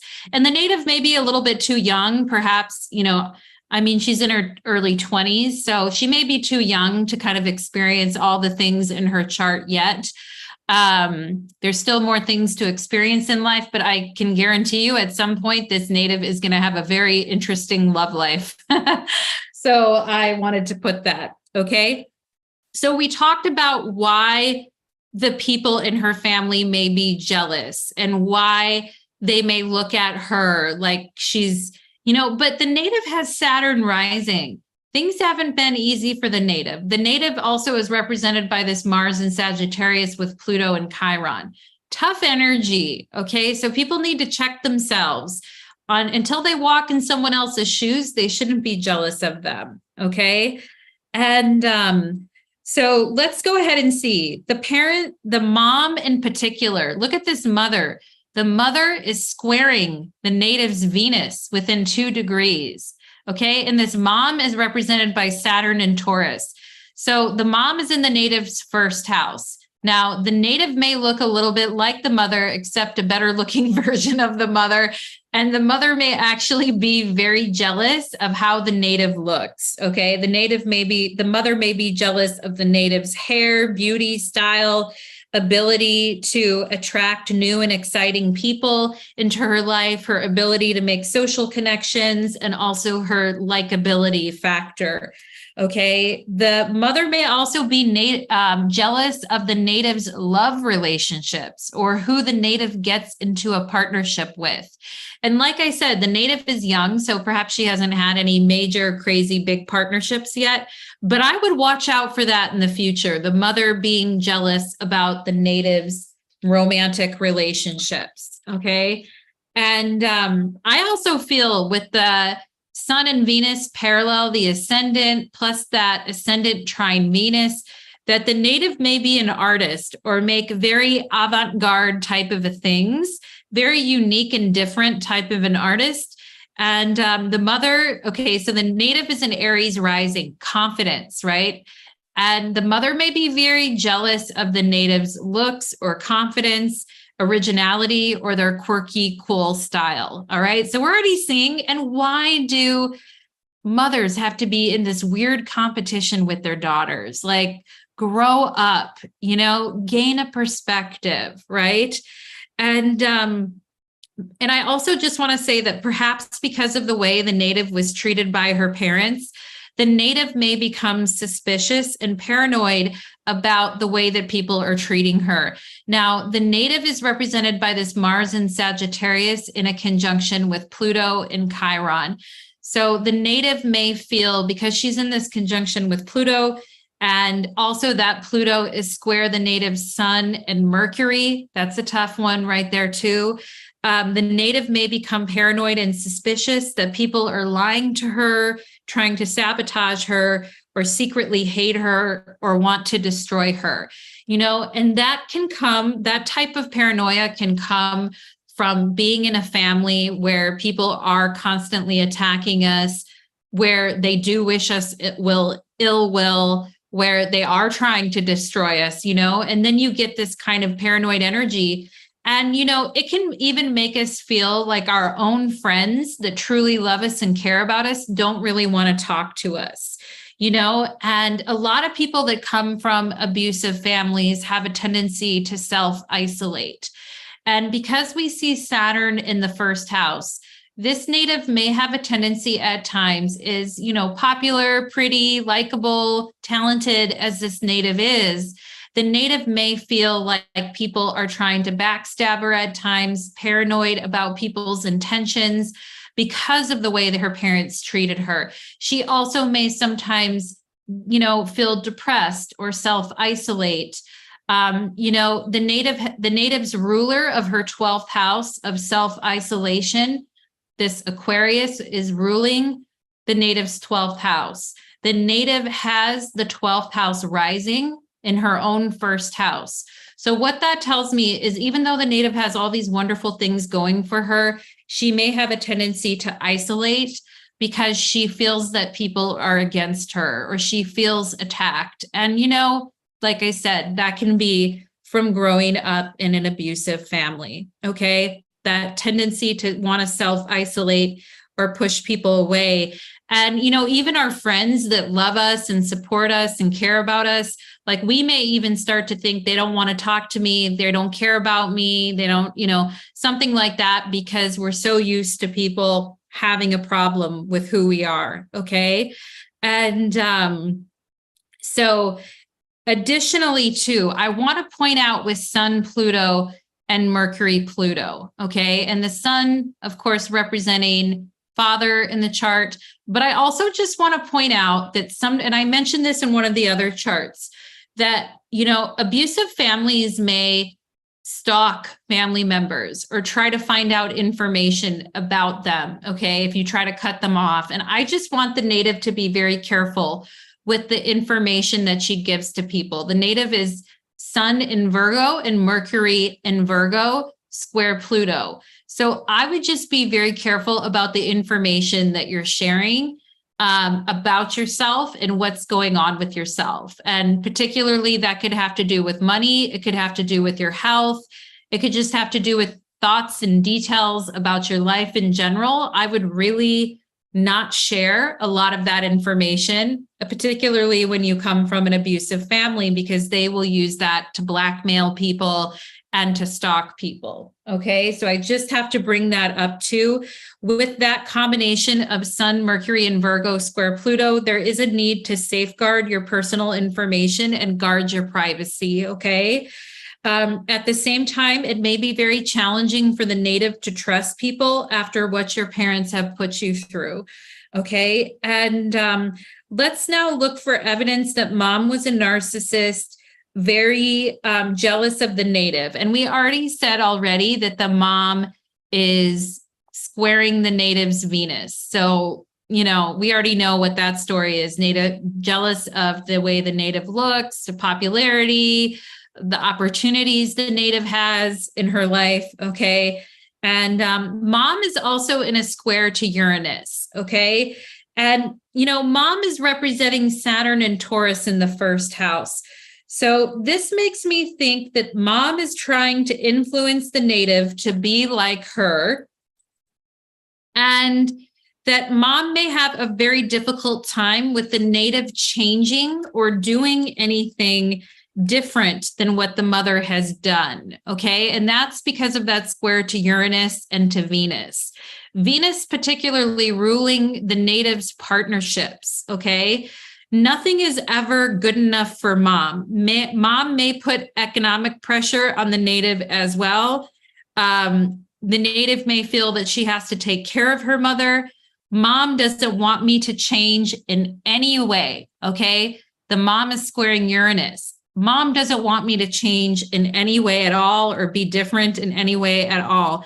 Mom hates it when I date people. Mom squaring my partner. Mom squaring Uranus. Mom hates it when I date people, or mom tries to pick partners for me or make me go out with people that I don't want to go out with, or mom simply hates that I date in general. Now, you know what is the most funny thing? And this is just crazy. Sometimes narcissistic mothers, not only will they be jealous that the native has, a boyfriend or a girlfriend or a spouse, and they'll be jealous of the fact of how much time that native is spending with their partner. And they'll be pissed off that the native has a partner, even in general. And they'll be jealous that the native is giving attention to someone other than them. And, that is just creepy. That is pure creepiness. And I actually experienced some of that with my own mother. It was very odd to me. It wasn't like she was jealous of, like she wanted to be with the person that I was with. She was simply jealous that I was with a person, and when I was reviewing this native's chart, I have a little bit of that in my family, but the native actually reminded me of one of my best friends. Like, as I was reviewing her chart, I was thinking about one of my best friends who happens to be an Aries. Interesting. And this friend of mine always had to take care of her mother and always had to put her mother first, mom in the first house. And I remember as my friend grew up, because I've known her for 20 plus years, she has 3 kids now. She doesn't even talk to her mother anymore.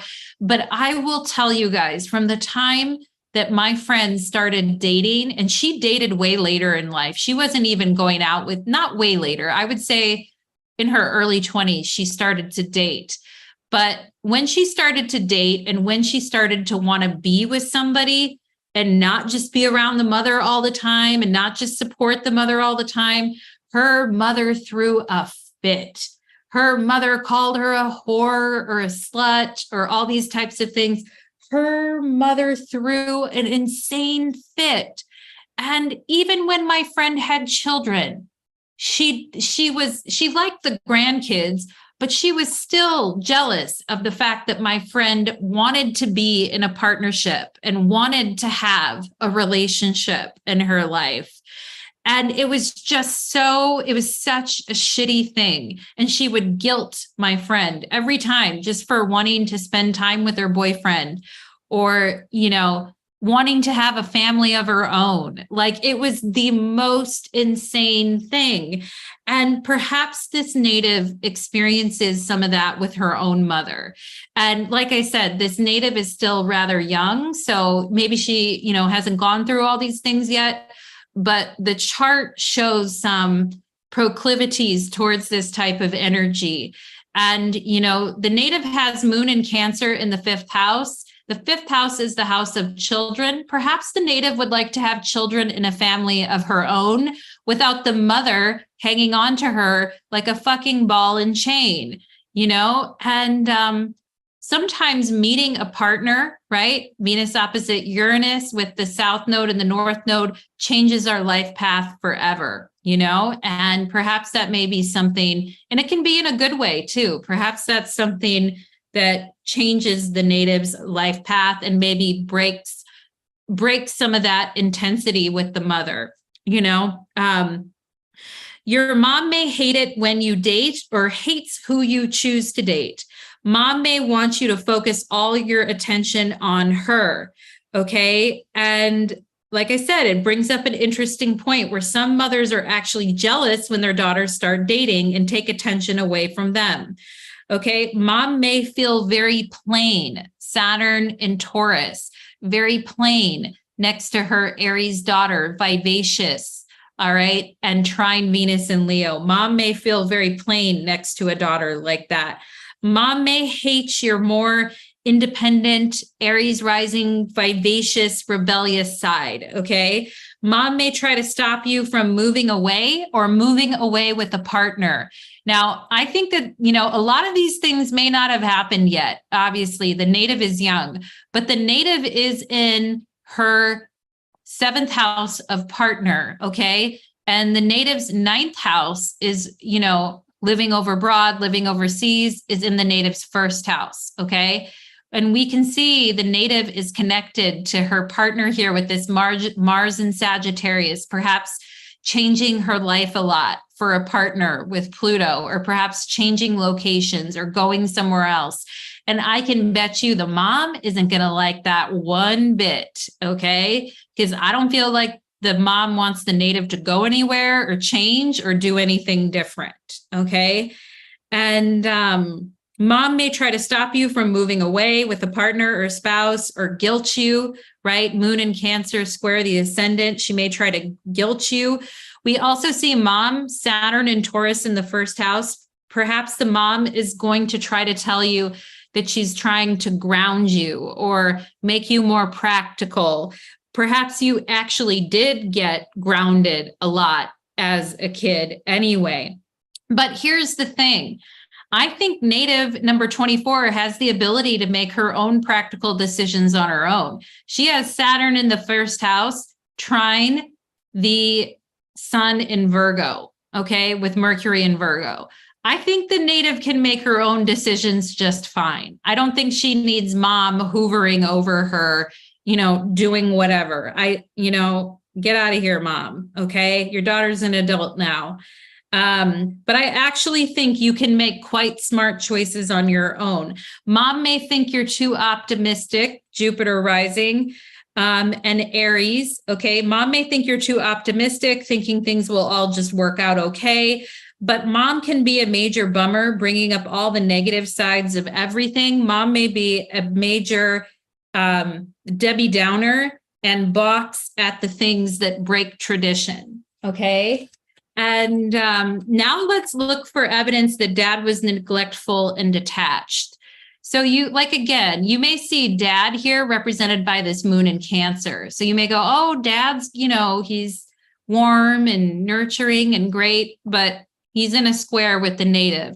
Also, that moon is in a quincunx to Uranus. Also, the planet that represents dad, the sun, represents fathers, is in a quincunx to Uranus. Also, that sun is square Pluto, representing fathers. Okay. So there's actually problems here with the father too. Okay. And I just want to say too, there may be some creative talents in the family or some inherited creative talents with this moon in Cancer in the 5th house, perhaps from dad's side of the family. But anyway, some of those, dad is in a sextile with mom. So look at this moon sextile Saturn.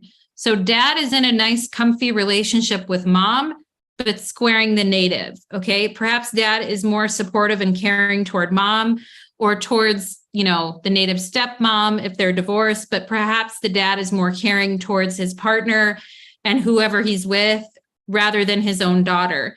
Dad's issues, I feel like, stem from his childhood. And we can see dad's derived 4th house, which would be dad's family, has all this combination of Mars, Pluto, Chiron. Okay, so I really feel dad could have had violence in his family. He could have not wanted to face problems. There could have been insults and put downs and not feeling like he belongs in his own family. And that may cause him to be very neglectful and detached towards his own daughter. Father may have been very self-absorbed in his own emotions, moon in Cancer, and may have been emotionally immature, unable to give the native the attention she needs. A lot of people think moon in Cancer automatically makes a great parent. I mean, I have to say, I have moon in Cancer. I don't have any children, but I don't think I would have made a great parent. Okay. I can be very detached myself too, and that's why you have to look at the aspects that the moon is making. Like that moon is in a quincunx with that Uranus. So the father may be very awkward when it comes to like showing emotions. Okay. And,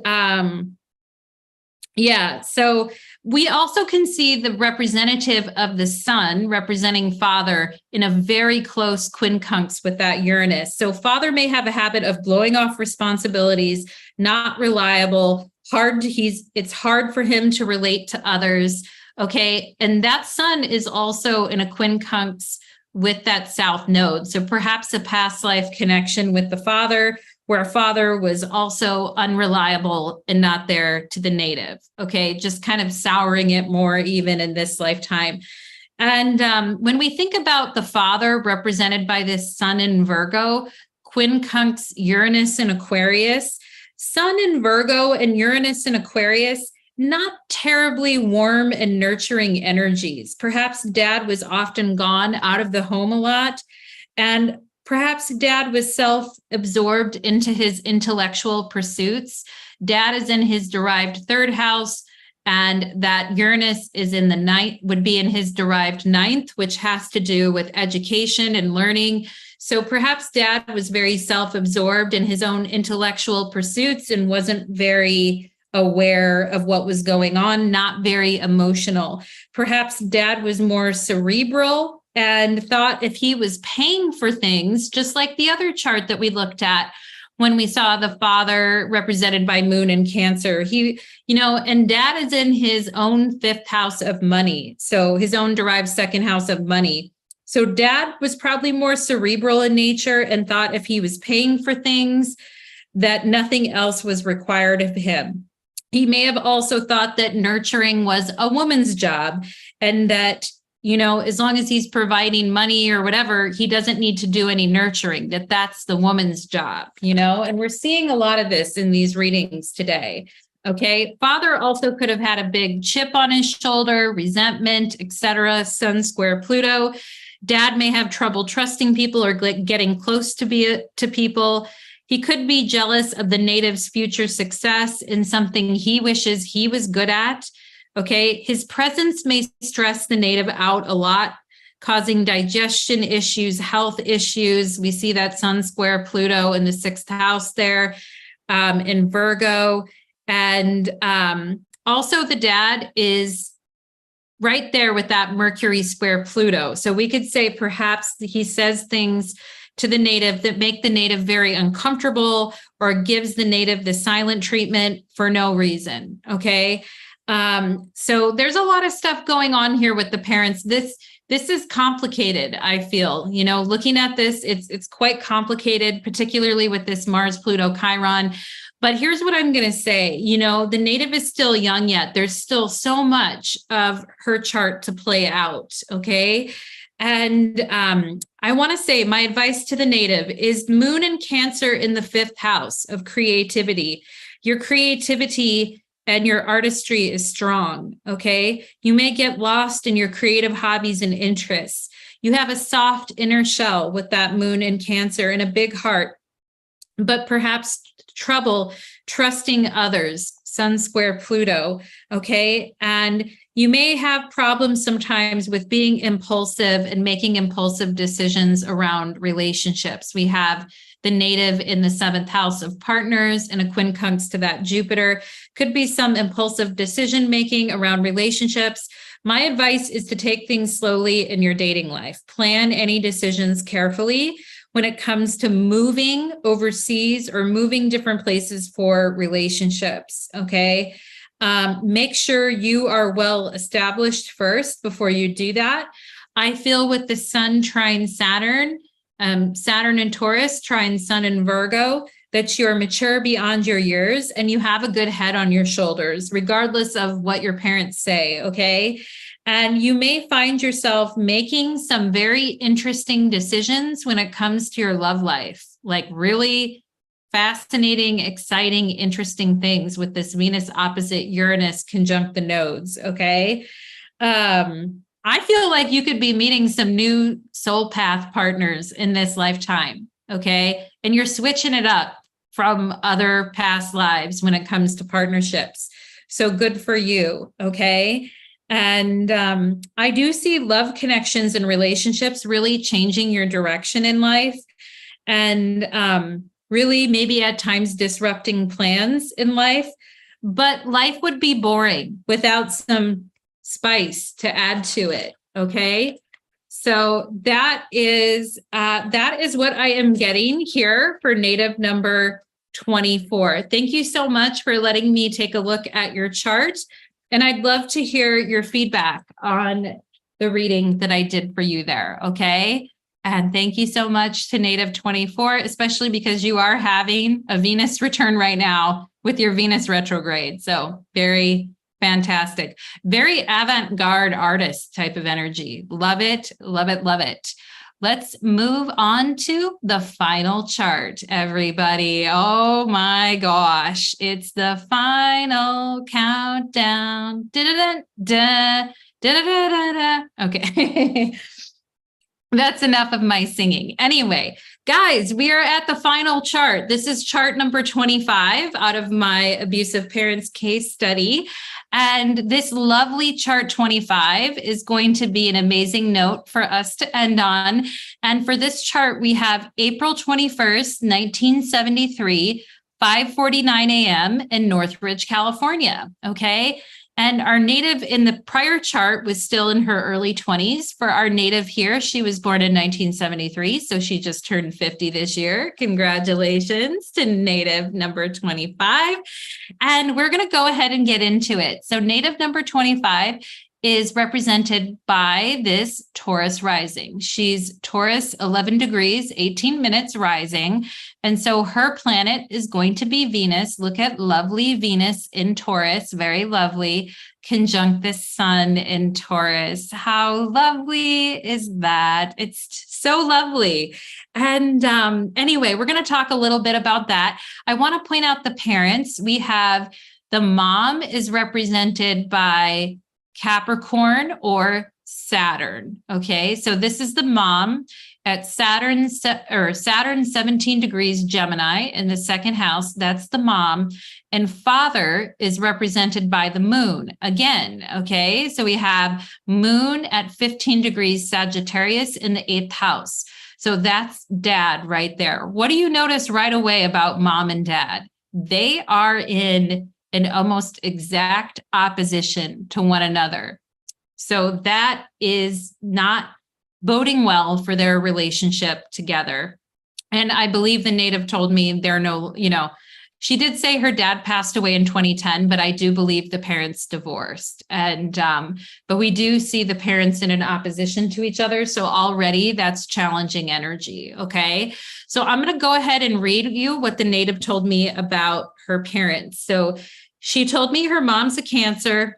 Her mom has severe mental illness. She's been angry, paranoid, and depressed. She was mentally and physically abusive.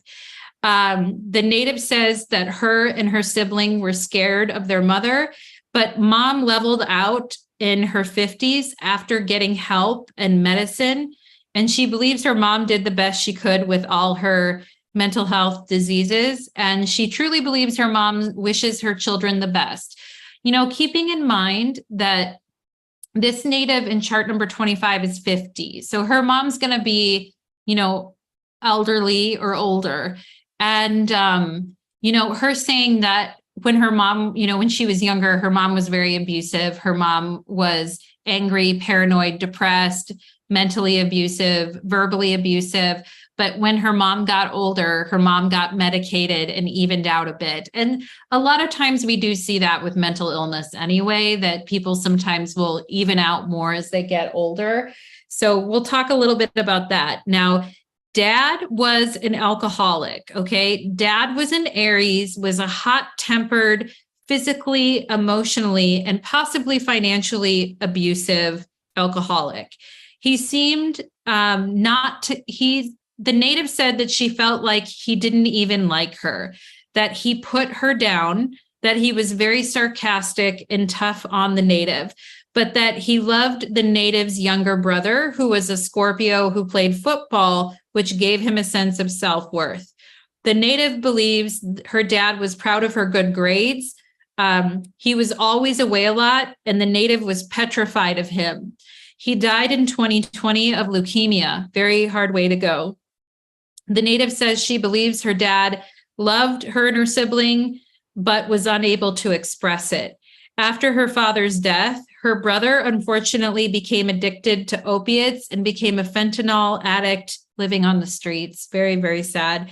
And the native says, believe me, I've done everything I can think of to help my brother. Oh, just broke my heart.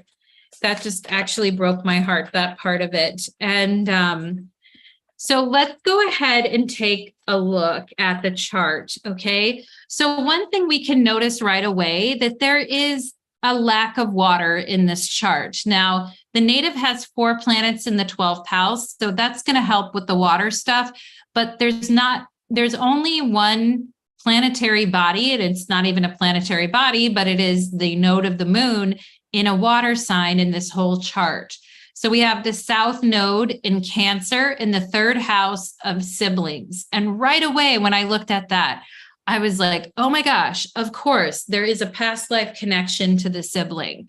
And that's the only water in this entire chart, okay? And water helps us to let go of the past. Water creates space for acceptance. Water cools and eases and comforts and relaxes us into peaceful flow.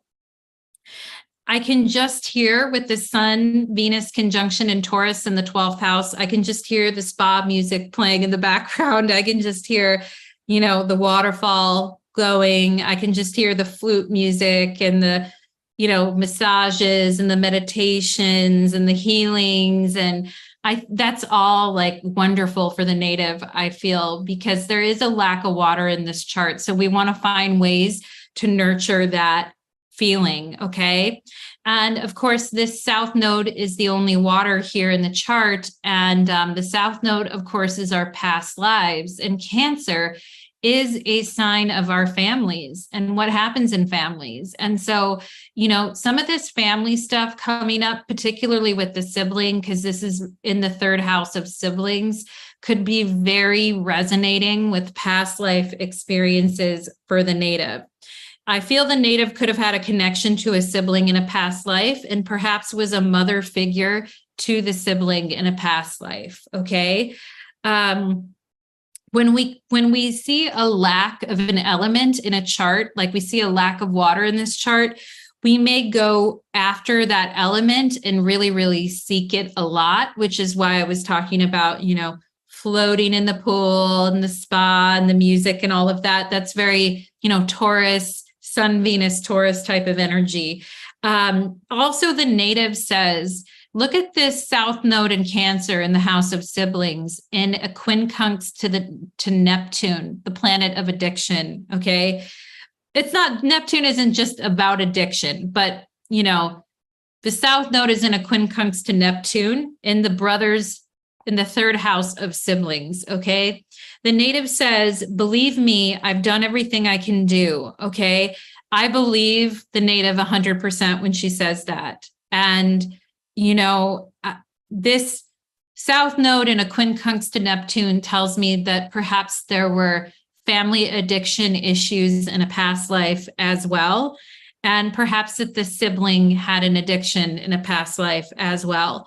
Neptune really shows spiritual dedication and a painful longing to want to change things. Neptune can also give us a tendency to be taken advantage of because of our compassion. So we have to watch out for that. And perhaps that happened in a past life as well, where we had this South Node in Cancer, quincunx Neptune, where family perhaps took advantage of your good graces, or you felt like maybe you were enabling in some way. We want to escape these patterns in present day, but it's so hard to do when you love someone so much, and it's so hard. And I know, because I have siblings that, have had some really tough addictions, one that was on the streets for a while too. And it's so hard to know when to, it's so hard because you don't want them to self-destruct and you don't want anything bad to happen to them, but you can't keep, so it's just a very hard position to be in. And my heart goes out to native number 25 with that. And so the best option may be to physically leave. Sometimes we have to physically leave, like go somewhere else, because it's a little bit out of sight, out of mind. But even in that, there's grief in that. And we can see that moon in Sagittarius that really wants to go or really wants to leave, but feels weighted down by that Saturn. And we're going to talk about what that means for the native in her chart. Okay. And I just want to say, with the Sun Venus conjunction in Taurus in the 12th house, that tears are cathartic and really help us release pent up emotions, and can be really good when we're lacking that water energy. And, as I was doing the native's chart, a song flashed through my head. And it's an old song by Sarah McLachlan, and it's called Fumbling Towards Ecstasy, which I think is just so appropriate for Sun, Venus, and Taurus in the 12th house, fumbling towards ecstasy. And the lyrics to that song go, all the fear has left me now. I'm not frightened anymore. It's my heart that pounds beneath my chest. It's my mouth that pushes out this breath. And if I shed a tear, I won't cage it. I won't fear love. And if I feel a rage, I won't deny it. I won't fear love. Peace in the struggle to find peace. Comfort on the way to comfort. Beautiful, beautiful lyrics. And for some reason, it just really reminded me of native number 25. Like the song came to me as I was working on her chart. Okay. And, it's interesting because she made quite a few I believe statements, like I believe this, I believe that. And you can see that the native is represented by this Venus in Taurus, quincunx Neptune. The sun is quincunx Neptune in the 12th house. So, that's a lot of Neptunian energy, and that's a lot of like, I believe this and I believe that. So I can definitely see where the native is coming from with the I believe statements. And I just think that that's interesting too. Like sometimes the way we write or think reflects our zodiac signs. Now let's move on and find evidence that mom had severe mental illness, that mom was angry, depressed, paranoid, and that the native was scared of mom and that she was physically and mentally abusive. Okay. So we already mentioned that mom is represented by this Saturn at 17 degrees Gemini in the second house. Now, what I find so interesting is that the native mentioned how her mother was paranoid and angry, but also depressed. Okay. And Gemini is definitely that energy of being two different things, you know? And when we talk about mentally ill, Saturn is, you know, chronic illness and illness. Gemini is the mind. So mentally ill and two different people within mom, you know, there's the side of her that's angry and paranoid, and then the side of her that's really depressed. And so we could probably see both of those things coming out in mom. I thought it was really interesting that the native said later in life, mom had medication that balanced her out. Mom is in a trine to Uranus at 20 degrees Libra. Mom changes and gets balanced out, Libra, okay? So meds balance mom out and change mom when mom is older and able to make changes. That's very Uranus and Libra. And, you know, the one thing I will say about Saturn is the longer we live, the more time we have to correct ourselves and figure out what we need, okay? And that's the benefit of having a long life and aging. Now, the mom is opposite the moon.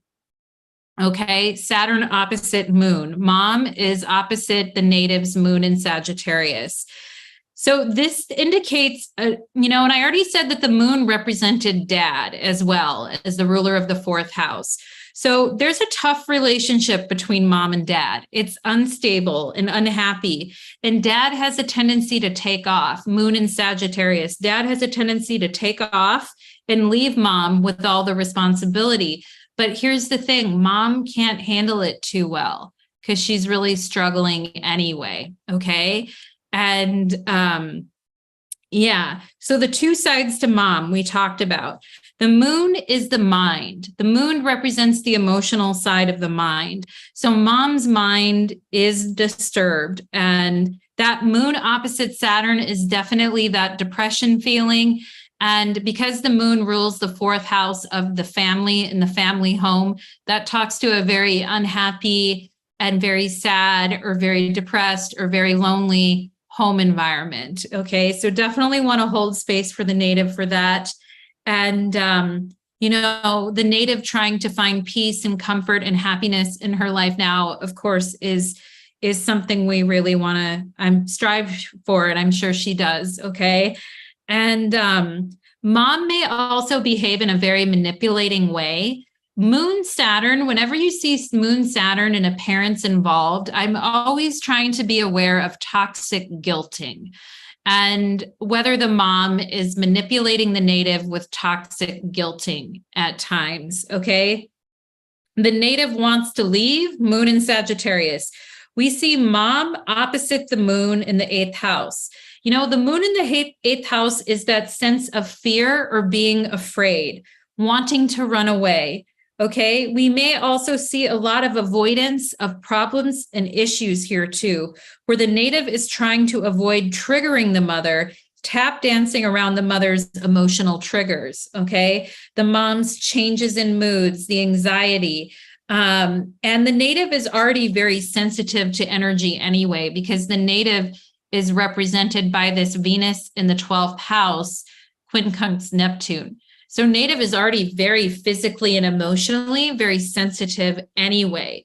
So the native, you know, and the native also spoke about, you know, the fear that she felt, feeling petrified of her father, scared of her mother, you know, the moon representing the family in the eighth house. The eighth house is where we can definitely find anguish and fear and anxiety. Okay.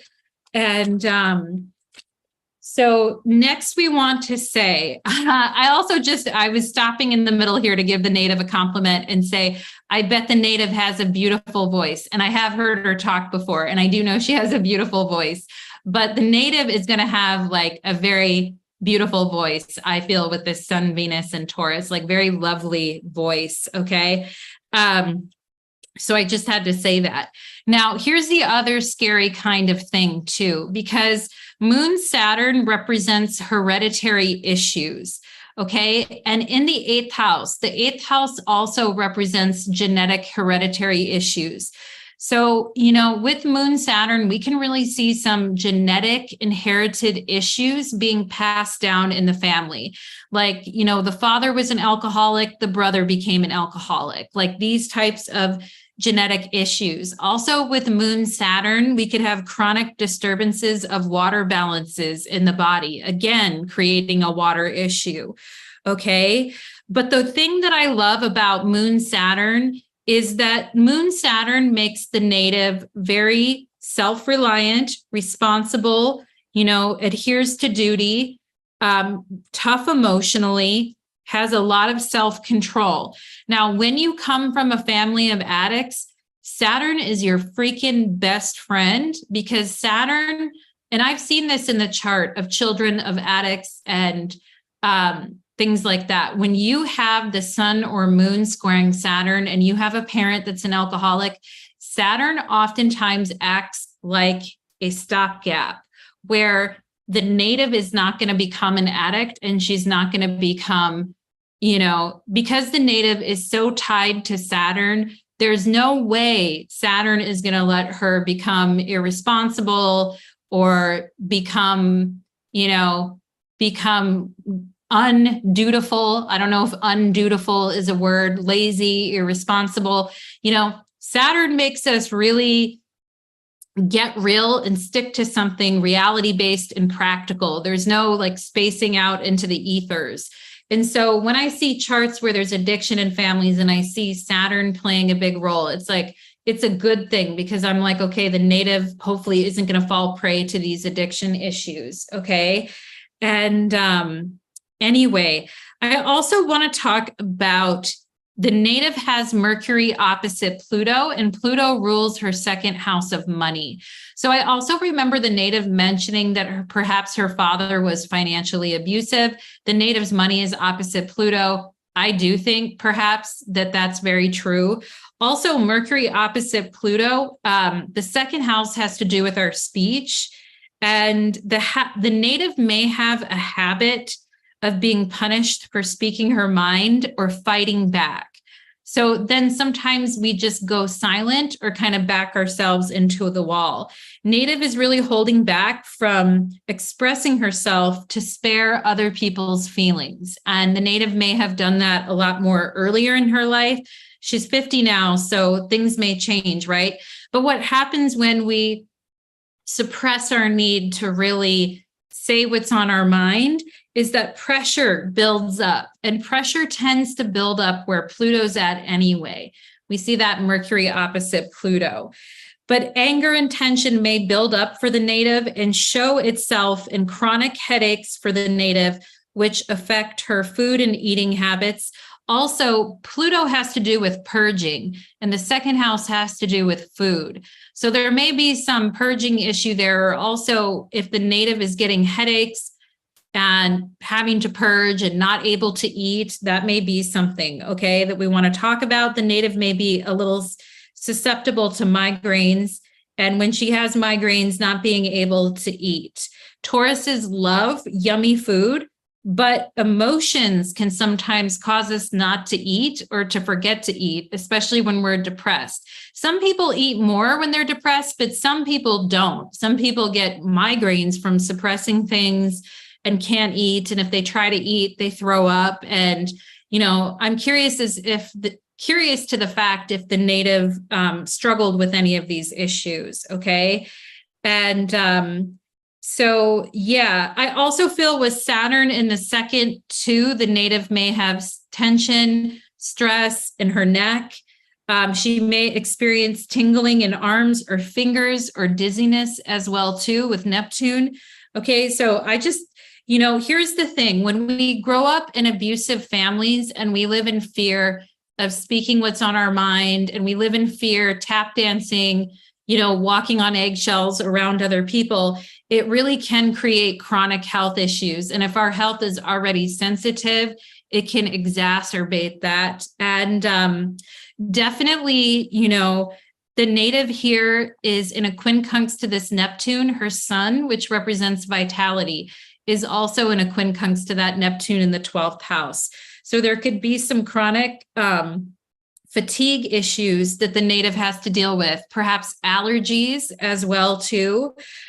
Sinus headaches, okay, comes from continued exposures. Some of these things can come from continued exposures to abusive environments that wear down the immune system. So, when we talk about health and what we go through, that is actually a huge part of it, okay? So now let's look at the evidence for dad being an alcoholic. Well, we can already see that the sun, which is the significator for the father, is in a quincunx to Neptune. So already there.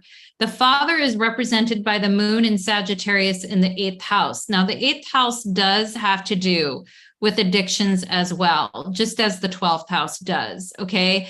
So we also see that moon in a wide conjunction with Neptune and the sun quincunxing Neptune. So right away, looking at this chart, you could say, yeah, there's issues in the family with addiction. There's issues in the family with alcohol. Okay. And she also said that her dad is hot-tempered, emotionally, physically abusive, put the native down, very sarcastic, and seemed like he liked her brother more. Okay. She also mentioned that she thought her dad was proud of her intelligence.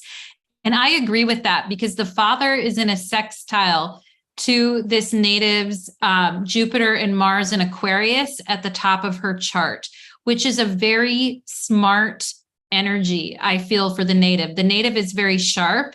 This Mars and Jupiter, or this Mars in particular, is also in a trine to the Saturn and to the Uranus, right? So we have a grand trine in air in the native's chart. And I do think the father was impressed. The father is trining these energies. So I do think the father, sextiling these energies. So I do think the father was impressed with her intelligence, and rightfully so, because she is, looking at her chart for sure. Okay. So father is represented by this moon in Sagittarius in the 8th house opposite Saturn. Okay. And she talked about her father being blunt and sarcastic, angry and loud. Now, the negative side of Sagittarius can definitely be very blunt and sarcastic. Saturn can make us very sarcastic. Moon and Sag, very blunt, just saying things, saying whatever. Okay. The 8th house can definitely have to do with fear. She said she feared her father. She was petrified of him. He's in her 8th house.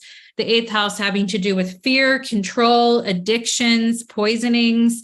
The father really has no limits, but he is opposite Saturn, represented by the mother. So perhaps the mother tries to ground the father, or tries to make the father stay, or tries to make the father accept his responsibilities, but he won't, So we see that type of stuff happening here, and the mom may actually get into relationships where it's more like a parent-child relationship rather than a relationship of equals, is something I feel right now too. Okay. And father does have a lot of addictive behaviors. He's in a wide conjunction with Neptune here, 9 degrees, but it's still there. The sibling is also represented by this moon in Sagittarius. So the same planet that represents father is also representing the sibling, and sibling is also in a conjunction with that Neptune. So father and son are a lot alike, okay? And sibling perhaps looks a lot like, perhaps her sibling looks a lot like the father. And, she said that her sibling went straight into, after her father's death, her sibling took it really hard and went immediately into drug addiction, fentanyl addiction, living on the streets. And the way that grief and death can trigger genetic issues and trigger genetic diseases like addiction is definitely a thing. And we can see that happen here, that when the 8th house is also a house of grief. So when someone is grief-stricken and drinking and depressed, it can take them down the path of addiction really quickly. And let me see, my dog is barking right now. Quiet, please. Okay. Sorry about that, guys. So let's go ahead and see. I also feel here that the native may be incredibly sensitive to drugs herself. She's in the quincunx with Neptune. Her son is in a quincunx to Neptune. Native may be extremely sensitive to drugs. Even over-the-counter prescription drugs may be a lot for the native, okay? And Sun Saturn can also indicate food restrictions. Native may, food allergies and food restrictions. With this moon opposite Saturn, the native may feel like she can't get away with anything and she can't have any fun because karma will automatically kick her butt if she tries to have any fun at all. Instant karma, okay? And one thing I want to say about the old souls. So the old souls that are on this planet, we always have the most karma. And, we tend to get our butts kicked really fast. If we fall out of line with something, Saturn is right there to punch us in the face. It's like, get back on track. But when you have Moon Saturn, a lot of times, and I know because my boyfriend, his sun and moon are both squaring Saturn tightly, and he complains about this all the time. It's like, if I try to do anything, if I try to get sloppy in any type of a way or do anything, like immediately karma kicks me in the butt. And this is where Saturn can be very unfair and aggravating, but it also keeps us sober and sane. Saturn is a very sobering planet. The native may feel that her family holds her back from just leaving this fucking popsicle stand and saying, fuck it. Because that moon in Sagittarius in the 8th house wants to go, it's like, I've had it with this shit so heavy. I need to get out of here. I need to blow off steam. I need to leave. But then we have the family, we have the Saturn, the mother, like weighing her down, making her stay. So we can see that some of that energy going on there with the family. And, interestingly, the native has her South node in Cancer and her North node in Capricorn. So when we're looking to the past life influences, because her South node's in Cancer and her North node's in Capricorn, we would also look at that Moon Saturn. So to me, these issues were already coming up in a past life, okay? And sometimes we get to revisit things, it's my chart has plenty of revisiting as well. And it's like, yeah, no thanks, but Jesus, I know Saturn can be a huge pain in the butt. I also, whenever I see Moon Saturn in a chart, I also want to talk about how mothers can sometimes force traditional views on their daughters about how women should be in the family and how women should take on the responsibility and what the daughter's duties are, and I think that's something that's pretty glaringly obvious in this chart. Perhaps the mom is trying to guilt the daughter into that kind of traditional view of things, okay? But the native may really love traveling. The native may really love living freely like a hippie, Sun, Venus, and Taurus in the 12th house, living off the land, walking barefoot on the beach, sand between toes. It can feel like family responsibilities get in the way. Traveling can be very healing for grief, right? Moon and Sagittarius in the 8th house being a house of grief. Traveling can be really healing for grief, getting into the spirit of a new place, enjoying new cultures. Okay, we see Rahu in the 9th house in Capricorn, wanting to build new structures overseas, coming up with the practical plan to make that happen. Okay. Now, my advice to the native is to continue to be amazing and gorgeous with your Sun Venus conjunction in Taurus, okay? Protect your health and treat yourself to some fun massages, fine massages, quality massages, waterfalls and gorgeous bodies of water and beautiful locations could be so healing for your soul. The moon Saturn can feel very dry and cold, and perhaps it's giving you a sense of cold digestion or getting cold easily. So we want to get you to a warm, peaceful place where you can soak in all the beauty that surrounds you. The worst is truly over. We have the benefit of Saturn and age, where we can really live better and healthier lives than our family of origin may have saddled us with. Okay. And My final advice to native number 25 is don't forget about us little people while you're basking in the sun on a beautiful beach. Make sure to send us losers, send us some photos and postcards. LOL. Okay, that's how I am going to close the reading for chart number 25. Thank you so much. And thank you so much to chart number 25 for sharing their chart with us. I'd love to hear everyone's feedback to your readings. Send me an email. Let me know what you thought. All the charts are done now that were included in the study. And I just want to include some closing notes here before I end. Okay, so just a couple points here. We have our whole life to grow into our astrology charts and explore different aspects of our chart. We can use the benefit of time wisely. If we're still here on this planet and breathing, and we're adding more years onto us, we can still become more wise and live better. Just know if you come from a very negative environment growing up, you're not alone. Don't give up on yourself or your healing, okay? Some things are really just fate operating and are just not our faults. Astrology is the study of fate. And also free will, I'll put in parentheses behind it, but I also feel mainly astrology is the study of our fate, okay? Even in the darkest moments do pass and reveal our treasures, our gifts, our skills, our talents in so many ways to help ourselves and others. Take care of your physical and emotional health and limit contact with abusers. Thank you so much, everybody, for joining me for this series. I appreciate you. Go forth in peace, my friends. Take care.